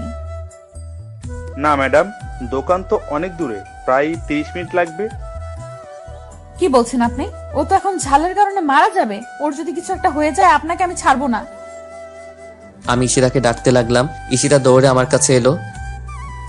কি হলো, পানির ব্যবস্থা করতে পারলেন না? কোথাও পানি নাই। দোকানে যেতে এখান থেকে 30 মিনিট লাগবে। এখন আমি কি করব? কিছু একটা করো প্লিজ। ঈশিতা কি করবে বুঝতে পারছে না। দিশেহারা হয়ে গেল। আমাকে টেনে একটা গাছে আড়ালে আনলো। তারপর বলতে লাগলো, চোখ বন্ধ করো। আমি ঝালে মরছি, চোখ বন্ধ করব কেন? তোমাকে বলছি চোখ বন্ধ করতে। আমি চোখ বন্ধ করলাম। সাথে সাথে ঈশিতা আমার ঠোঁট জোড়া ওর আয়ত্তে নিয়ে নিল। অতিরিক্ত ঝাল আর ঈশিতার মধুমাখা চুম্বন দুইটা একত্রিত করে মুখের ভিতরে এক অন্যরকম ফিলিংসের আভাস সৃষ্টি করেছে। মনে হচ্ছে আমার সব ঝাল ঈশিতা তার মধুমাখা ঠোঁট দিয়ে সব চুষে নিচ্ছে। কিছুক্ষণ পর ঈশিতা আমার ঠোঁট ছেড়ে দিয়ে জিজ্ঞাসা করতে লাগলো, ঝাল কমেছে? আমি মাথা নাড়িয়ে না বললাম। সাথে সাথে ঈশিতা আবারও এক চুম্বনে হারিয়ে গেল। ঈশিতার এবারে চুম্বনে আমার মুখের ঝালটাকে একেবারে নিস্তব্ধ করে দিয়েছে। এভাবে ঈশিতা 3 বার আমার ঠোঁট ওর আয়ত্তে নেওয়ার পর বলতে লাগলো, এবার ঝাল কমেছে? আমি একটু হেসে বললাম, না। সাথে সাথে ঈশিতা আমার বুকে 2-3 ঘুষি মেরে বলল, লুচু কোথাকার? ঈশিতাকে নিয়ে ফুচকাওয়ালা মামার টাকা দিতে যাব। ঈশিতা বলতে লাগলো, কোনো টাকা দিবে না। কেন? ওনাকে 100 বার না করছি তোমার ফুচকার মধ্যে ঝাল না দেওয়ার জন্য। তারপরে উনি ঝাল দিলেন কেন? আর সবচেয়ে বড় কথা, উনি ফুচকা বিক্রি করে পানি রাখে না কেন? ঈশিতাকে অনেক বুঝিয়ে ফুচকাওয়ালা মামার টাকা দিয়ে হাঁটতে লাগলাম। হাঁটতে হাঁটতে মেন রোড ছেড়ে একটা ছোট রাস্তায় চলে এসেছি। ঈশিতা আমার একটু আগে আগে হাঁটছে। নিস্তব্ধ পরিবেশ। এই রাস্তায় তেমন মানুষ নাই। জনমানবহীন শূন্য রাস্তা। হয়তো খুব কম সংখ্যক লোক এই রাস্তাটা ব্যবহার করে। আমি মনে মনে বলছি, কোন রাস্তায় চলে আসলাম? এই রাস্তা দিয়ে তো আমি কখনো যাইনি। রাস্তার ল্যাম্পপোস্টের বাতিগুলোর একটু দূরে দূরে। এত দূরে দূরে বাতি দেওয়ার মানে কি? চারপাশে অসংখ্য বড় বড় মেহগনি গাছ। সেই মেহগনি গাছের কারণে রাস্তাটাকে একটু অন্ধকার দেখা যাচ্ছে। চারপাশ থেকে অসংখ্য ঝিঝি পোকার ঝিঝি শব্দ কানে আসছে। পরিবেশটাকে আমার কাছে তেরকম সুবিধার মনে হচ্ছে না। হঠাৎ করে তীব্র একটা ঠান্ডা একটা বাতাস শরীরে এসে লাগলো। সেই বাতাসে মেহগনি গাছের পাতাগুলো ঝরঝর করে রাস্তায় পড়ছে। গাছে ডাল একটার সাথে আরেকটা বাড়ি খাচ্ছে। আকাশের দিকে তাকিয়ে বুঝতে পারলাম মেঘের পূর্বাভাস, কিছুক্ষণ পরে হয়তো বৃষ্টি নামবে। ঠান্ডা বাতাস আর অল্প অন্ধকার রাস্তা, এই পরিবেশটা দেখে গাটা কেমন যেন একটু হিমশীতল হয়ে এলো। আমি পরক্ষণেই সামনে তাকাতে দেখি বিশাল বড় একটা কবরস্থান। এবার শরীরটা পুরোপুরি কাটা দিয়ে উঠলো। হাতে থাকা ঘড়ির দিকে তাকালাম, রাত 8টা বেজে গেছে, খেয়ালই নেই। আম্মু খুব টেনশন করবে। আমি জোরে জোরে পা চালাতে লাগলাম। সামনে তাকিয়ে দেখি ঈশিতা আমার কিনে দেওয়া চকলেট খাচ্ছে আর আনমনে হাঁটছে। আমি বালিকাকে ধরার জন্য আর একটু জোরে পা চালাতে লাগলাম। হঠাৎ করে পকেটে থাকা মোবাইলটা বাজতে লাগলো। মোবাইলটা বের করে কানে লাগাতেই ঈশিতা আচমকা দৌড়ে এসে আমাকে শক্ত করে জড়িয়ে ধরলো। আমি ফোনটা কেটে ঈশিতাকে বললাম, কি হয়েছে ঈশিতা? ঈশিতা কোনো কথা বলছে না, আমাকে আরো ঝাপটে ধরেছে। বুঝতে পেরেছি বালিকা হয়তো কোনো কারণে অনেক ভয় পেয়েছে। আমি হাত দিয়ে ঈশিতার মাথাটা বুক থেকে তুলবো, কিন্তু ঈশিতা আমাকে আরো শক্ত করে জড়িয়ে ধরে। না, সত্যি অনেক ভয় পেয়েছে। কি হয়েছে বলো আমাকে, এত ভয় পাচ্ছ কেন? ঈশিতা তার ভয়ে কাপা গলায় বলল। সামনে তাকিয়ে দেখো। আমি ঈশিতার কথা শুনে ভয়ে ডোক গিলে ফেললাম। ভয়ে ভয়ে আস্তে আস্তে সামনে তাকালাম, না কিছুই দেখতে পাচ্ছি না। আবারও ঈশিতাকে জিজ্ঞাসা করলাম, কই? সামনে তো কিছুই নাই। ঈশিতা এবার বলতে লাগলো, কবরস্থানের কোনায় বড় গাছের নিচে তাকিয়ে দেখো। এবার সত্যি সত্যি ঈশিতার কথা শুনে গলা শুকিয়ে গিয়েছে। কবরস্থানের দিকে চোখ তুলে তাকাবো, সে সাহসটুকু পাচ্ছি না। ঈশিতাকে জড়িয়ে ধরে ভয়ে ভয়ে কবরস্থানের কোনায় গাছটার দিকে চোখ তুলে তাকাতেই ভয়ে শরীরটা কেঁপে উঠল। গাছটার নিচে একজন মহিলা মনে হয় দাঁড়িয়ে আছে। দূর থেকে বেশি বোঝা যাচ্ছে না, কিন্তু পরনে সাদা ধবধবে কাপড়, এটা বোঝা যাচ্ছে। কি হতে পারে? এটা কোনো মানুষ না অন্য কিছু? আর এই জনমানবহীন রাস্তায় মানুষ আসবে কোথা থেকে? 20 মিনিট ধরে এই রাস্তা দিয়ে হাঁটছি, একটা মানুষও তো দেখতে পাইনি। আর মানুষ হলেও এই রাতের বেলা কবরস্থানের কোনায় কি করবে? তার মানে কি অন্য কিছু? ভূত, প্রেত, জিন? ঈশিতা বলতে লাগলো, কি দেখতে পেয়েছো? কি ওটা? এই তো কোনো মানুষ টানুষ হবে। মানুষ হলে রাতের বেলা কবরস্থানের কোনায় কি করবে? আর পরনে সাদা কাপড় থাকবে কেন? মানুষ কি সাদা কাপড় পরে না? পরে, কিন্তু রাতের বেলা সাদা কাপড় পরে কবরস্থানের কোনায় কি করবে? আমার কিন্তু খুব ভয় করছে। চলো আমরা অন্য রাস্তা দিয়ে চলে যাই। অন্য রাস্তায় দিয়ে গেলে বাসায় যেতে অনেক রাত হয়ে যাবে। তাহলে কি করবে এখন? ঈশিতার কথা শুনে ভাবতে লাগলাম কি করা যায়। রাতের বেলা কবরস্থানের কোনায় কি হতে পারে এটা? হঠাৎ করে মনে হলো কবরস্থান তো পাক পবিত্র জায়গা, ওইখানে তো কোনো খারাপ জিনিস থাকে না। তাহলে ওটাও কোনো খারাপ জিনিস না, হয়তো কোনো পাগল টাগল হবে। এর আগেও একবার ভয় পেয়েছিলাম। রাতে বন্ধুদের সাথে আড্ডা দিয়ে বাসায় ফিরছিলাম। রাত 1টা। রাস্তার মোড়ে দেখে একজন মহিলা দাঁড়িয়ে আছে, এলোমেলো চুলে। মহিলাটাকে অনেকটা অদ্ভুত দেখা যাচ্ছিল। ওই দিন অনেকটা ভয় পেয়েছিলাম, পরে জানতে পারি ওটা একটা পাগল ছিল। আজ হয়তো ওরকমই কিছু একটা হবে। আমি ঈশিতাকে বললাম, চলো আস্তে আস্তে হাঁটতে থাকি, দেখি এটা কি হতে পারে। ঈশিতা আমার পিছনে তার দুহাত দিয়ে আমার হাত শক্ত করে ধরেছে। যত সামনে আগাচ্ছি ততই ভয় লাগছে। দোয়া দুরুদ যা মুখস্থ ছিল সব পড়তে লাগলাম। ঈশিতা আমার হাত এতটাই শক্ত করে ধরেছে যে মনে হচ্ছে ঈশিতার হাতে বড় বড় নখগুলো আমার হাতের ভিতরে ঢুকে যাচ্ছে। হঠাৎ করে ঈশিতা বলতে লাগলো, আর সামনে যাওয়ার দরকার নাই, চলো আমরা অন্য রাস্তা দিয়ে চলে যাই। আমার না খুব ভয় করছে। এত ভয় পাবার কি আছে? আমি আছি তো নাকি, কিচ্ছু হবে না, আমরা এই রাস্তা দিয়ে যাব। ঈশিতা বলতে লাগলো, আমার কি মনে হচ্ছে জানো? কি? আমার মনে হচ্ছে এটা কোনো কবর থেকে ওঠা মানুষ। দেখো না, সাদা কাপড় পরা। এবার ঈশিতার কথা শুনে আরেকটু ভয় পেয়ে গেলাম।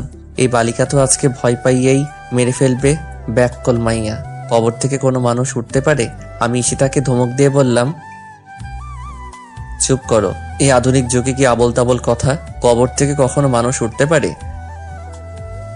দোয়া দরুদ পড়ে সামনে আগাতে লাগলাম। না, এত দোয়া দরুদ পড়ছি কিন্তু জিনিসটা ওখান থেকে এক চুল পরিমাণও নড়ছে না। অন্য জিনিস হলে তো এতক্ষণে এখান থেকে চলে যাওয়ার কথা। তার মানে নিশ্চয়ই কোনো পাগল। এবার ভয়ে অনেকটা কেটে গেছে। ঈশিতার দিকে লক্ষ্য করে দেখি ভয়ে একদম চুপসে গেছে, কোনো কথা বলছে না। গুটি গুটি পায়ে আমার হাতটা শক্ত করে ধরে হাঁটছে। আমি ঈশিতাকে জিজ্ঞাসা করলাম, ঈশিতা, হুম। আমরা ওটার সামনে যাওয়ার পরে ওটা যদি আমাদেরকে দৌড়ানি দেয়? কি বলছো তুমি? আমার কিন্তু অনেক ভয় করছে। প্লিজ চলো, অন্য রাস্তা দিয়ে চলে যাই। ভয় পাওয়ার কিছু নেই। আচ্ছা, ওটার সামনে গেলে ওই জিনিসটা যদি আমাকে না ধরে তোমাকে ধরে তাহলে কি করবে? কি করব মানে? কিছু করব না। কেন? তুমি আছো তো। আমি কি করব? তুমি আমাকে বাঁচাবে। ওই সময় তো আমার জান বাঁচানো ফরজ। তোমাকে কিভাবে বাঁচাবো? কি? তুমি আমাকে বাঁচাবে না? আরে আরে ওই সময় আমি বাঁচলে এনে তোমাকে বাঁচাবো। আমি কিন্তু এখন কান্না করব। আমি আরেকটু মজা নেওয়ার জন্য বললাম, ঈশিতা, তোমার পিছনে তাকিয়ে দেখো। বালিকা ভয় পেয়ে চিৎকার দিয়ে আমাকে শক্ত করে জড়িয়ে ধরলো। কোনোভাবে ঈশিতার মাথা আমার বুক থেকে তুলতে পারছি না। অনেকক্ষণ পরে বুক থেকে মাথাটা তুললাম, দেখি বালিকা কান্না করে দিয়েছে। আমি জিজ্ঞাসা করলাম, কি ভয় পেয়েছো? বালিকা কান্নার কারণে মাথা ঝাঁকি দিয়ে হ্যাঁ শব্দ উচ্চারণ করলো। না, অনেকটা ভয় পেয়ে গিয়েছে। আমি ঈশিতার মাথাটা তুলে চোখের পানি মুছে দিয়ে বললাম, পাগলি একটা, এত ভয় পাবার কি, আমি আছি তো। ঈশিতা আমার হাত শক্ত করে ধরে আছে। আমি আস্তে আস্তে সামনে যেতে লাগলাম। ঈশিতা আমাকে থামিয়ে বলতে লাগলো, আর সামনে যাওয়ার দরকার নাই। কেন? ওটা যদি তোমার কিছু করে? আমি একটা হাসি দিয়ে মনে মনে বলতে লাগলাম, পাগলি মেয়ে একটা, নিজেও ভয় পাবে আর সেই ভয়ের মধ্যে আমার কথাও চিন্তা করবে। এটাকেই তো ভালোবাসা বলে। নিজে বিপদে থেকেও সেই বিপদের মুহূর্তে প্রিয় মানুষটির কথা চিন্তা করে। আমি ঈশিতাকে বললাম, কিচ্ছু করবে না আমার, চলো। ঈশিতাকে নিয়ে ওই জিনিসটার কাছাকাছি চলে গেলাম। হ্যাঁ, স্পষ্ট দেখতে পাচ্ছি একজন মহিলা দাঁড়িয়ে আছে সাদা শাড়ি পরে। কিন্তু একজন মহিলা এত রাতে কবরস্থান কোণায় কি করে? হঠাৎ করে লক্ষ্য করলাম মহিলা কি যেন বলছে। মহিলার কথা শোনার জন্য আর একটু সামনে এগিয়ে গেলাম। সামনে গিয়ে পুরোপুরিভাবে বুঝতে পারলাম আমি যা ভেবেছিলাম তাই একজন পাগল মুখ দিয়ে কি আবল তাবল বিলাপ করছে। ঈশিতাকে নিয়ে দ্রুত কবরস্থানের জায়গা ওভারটেক করে সামনে চলে আসলাম। কিছুক্ষণ হাঁটার পরে দেখতে পেলাম গাড়ি ঘোড়া চলছে, দোকানপাটও আছে। এর ভিতরে গড়ি গড়ি বৃষ্টি পড়া শুরু হয়েছে। তাড়াতাড়ি বাসায় যেতে হবে। একটা রিক্সা ঠিক করলাম, রিক্সায় উঠতে যাব। এমন সময় পকেটের থাকা মোবাইলটা বাজতে লাগলো। আম্মু ফোন দিয়েছে। হ্যাঁ আম্মু বলো। কোথায় তোরা? এই তো আম্মু, রাস্তায়। রাস্তায় কি করিস? বৃষ্টি আসতেছে, দেখতে পাচ্ছিস না? তাড়াতাড়ি বাসায় আয়। একদম কিন্তু বৃষ্টিতে ভিজবে না, তোর কিন্তু অল্প বৃষ্টিতে ভিজলে জ্বর চলে আসে। আচ্ছা ঠিক আছে, আসতেছি আমরা। ঈশিতা কোথায়? ঈশিতার কাছে ফোনটা দেয়। আমি ফোনটা ঈশিতার কাছে দিলাম। ঈশিতা কিছুক্ষণ আম্মুর সাথে কথা বলে ফোনটা রেখে দিল। আম্মু ঈশিতার কাছে কি বলছে কে জানে। একটা রিক্সা ঠিক করে রিক্সায় উঠতে যাব, এমন সময় ঝুম বৃষ্টি পড়তে শুরু করলো। তাড়াতাড়ি রিক্সায় উঠে ঈশিতা রিক্সার হুডটা টান দিয়ে তুললো। বৃষ্টির মধ্যে রিক্সা চলতে শুরু করলো। রিক্সাওয়ালা মামা একটা পলিথিন কাগজ আমাদের পায়ের কাছে দিল, যেন ভিজে না যায়। ঈশিতা আমার দিকে তাকিয়ে দেখে ঝুম বৃষ্টির কারণে আমার মাথা প্রায় ভিজে যাচ্ছে। ঈশিতা জানে যে আমি অল্প বৃষ্টিতে ভিজলে আমার জ্বর চলে আসে, তাই ঈশিতা তাড়াতাড়ি পায়ের কাছ থেকে পলিথিন কাগজটা তুলে আমার মাথায় ধরলো।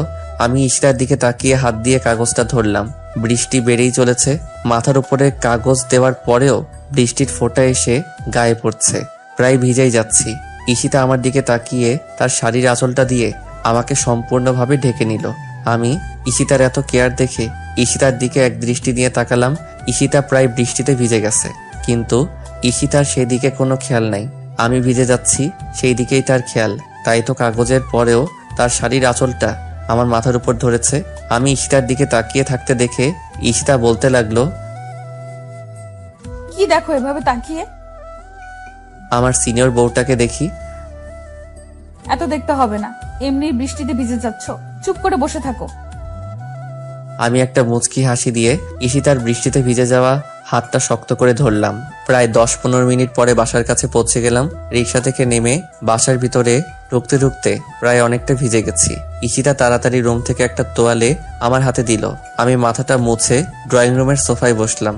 ঈশিতা কাপড় চেঞ্জ করতে রুমে চলে গেল। 2 মিনিট পরে আম্মু এসে বলতে লাগলো, এতক্ষণ পর্যন্ত বাইরে ঘুরতে হয়? বৃষ্টিতে তো একেবারে ভিজে গেছিস, এখন তো জ্বর আসবে নিশ্চয়ই। কিচ্ছু হবে না আম্মু, আমার প্রচন্ড খিদে লেগেছে, খাবার দাও।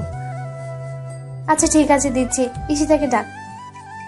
5 মিনিট পর ঈশিতা কাপড় চেঞ্জ করে নিচে আসলো। সবাই মিলে খাওয়া দাওয়া করে কিছুক্ষণ আড্ডা দিলাম। তারপর ঈশিতা রুমে চলে গেল আর আমি ড্রয়িং রুমের সোফায় বসে একটা হিন্দি মুভি দেখতে লাগলাম। রাত 10টা। আমি আস্তে আস্তে রুমের দিকে যাচ্ছি। রুমের দরজাটা হালকা ধাক্কা দিতেই খুলে গেল। রুমের ভিতরে প্রবেশ করে আমি অবাক হয়ে গেলাম। পুরো রুম ফুল দিয়ে সাজানো, ফুলের ঘ্রাণে পুরো রুম মুখরিত হয়ে আছে। ঈশিতাকে দেখতে পাচ্ছি না। ঈশিতা কোথায়? আর ফুল দিয়ে এই রুম সাজালো কে? 2 মিনিট পরে ঈশিতা ওয়াশরুম থেকে বের হলো। আমি ঈশিতার দিকে তাকিয়ে দেখি একটা আকাশি কালার শাড়ি পরা আছে, মাথায় হিজাব দেওয়া। ঈশিতা আমাকে দেখে বলতে লাগলো, এতক্ষণে নিচ থেকে আসলে, না আসলেই পারতে, আজকে ড্রয়িং রুমে ঘুমিয়ে থাকতা। আমি ঈশিতার কথা শুনে ঈশিতার একদম কাছে গেলাম। তারপর বললাম, কি ব্যাপার, রুম এভাবে ফুল দিয়ে সাজিয়েছে কে? আমি। কেন? কারণ আছে। ঈশিতা ওয়ার্ড্রপ থেকে নতুন একটা পাঞ্জাবি এনে আমার হাতে দিয়ে বলতে লাগলো, যাও তাড়াতাড়ি এই পাঞ্জাবিটা পরে অজু করে আসো। আমি বাধ্য ছেলের মতো কোনো কথা না বলে পাঞ্জাবিটা পরে ওয়াশরুম থেকে অজু করে আসলাম। ঈশিতা আমার কাছে এসে বলতে লাগলো, চলো এখন আমরা 4 রাকাত নফল নামাজ আদায় করব। 4 রাকাত নফল নামাজ আদায় করব? পুরো রুম ফুল দিয়ে সাজাইছো, আমি তো কিছুই বুঝতে পারছি না। ঈশিতা একটা মুচকি হাসি দিয়ে বলতে লাগলো, এত বুঝতে হবে না, চলো আমরা আগে 4 রাকাত নফল নামাজ পড়ি। নামাজ পড়বো কেন? কেন নামাজ পড়বে শুনবে? ঈশিতা আমার পাঞ্জাবির বোতামগুলো লাগাতে লাগাতে বলতে লাগলো, তাহলে শোনো, আজ থেকে আমাদের নতুন জীবনের গল্প শুরু করব। দুজনের দেখা রঙিন স্বপ্নগুলো বাস্তবে রূপ দিব। তোমার আমার পবিত্র ভালোবাসা একই সুতোয় গাঁথবো। এই ঝুম বৃষ্টির রাতে তোমার আমার ভালোবাসার পূর্ণতা দিয়ে ভালোবাসাটা আরো মধুময় করে তুলবো। সে মধুময় ভালোবাসা দিয়ে দুজনে সুখের একটা স্বর্গ সংসার বানাবো। সে সুখের সংসারে থাকবো তুমি, আমি আর আমাদের একটা ছোট্ট সুন্দর ফুটফুটে রাজকুমার, যা ঠিক দেখতে তোমার মতো হবে। ঈশিতা এই কথা বলে জিহ্বায় কামড় দিয়ে ফেললো। যা, কি বলে ফেললাম? কি বললে? যা বলছি বলেছি। কি দিতে পারবা না একটা রাজকুমার ঠিক তোমার মতো? আমি মুচকি এসে ঈশিতাকে কাছে টেনে নিয়ে কপালে একটা চুমু দিয়ে বললাম, একটা কেন, 5টা দিব, তবে রাজকুমার নয়, রাজকন্যা, যার চেহারাটা হবে ঠিক তোমার মতো। না, আমার চেহারার মতো হওয়ার দরকার নেই। আমি চাই রাজকুমার তোমার মতো হোক। না, আমার রাজকন্যা চাই ঠিক তোমার মতো। না, আমার রাজকুমার চাই। না, আমার রাজকন্যা চাই। এখন কিন্তু বাড়াবাড়ি হয়ে যাচ্ছে।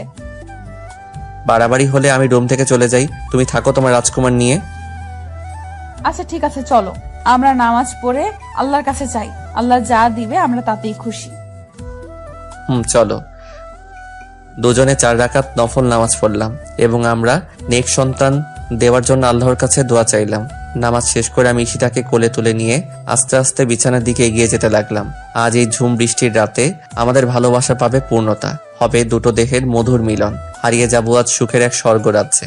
আজ ইচ্ছে ডানা মেলে উড়ে বেড়াবো ওই দূর নীল আকাশে। রংধনুর 7 রঙে রাঙাবে আজ আমাদের জীবন। ভালোবাসার ছোট নৌকায় পাল তুলে পাড়ি দিব ওই দূর মহাসাগর।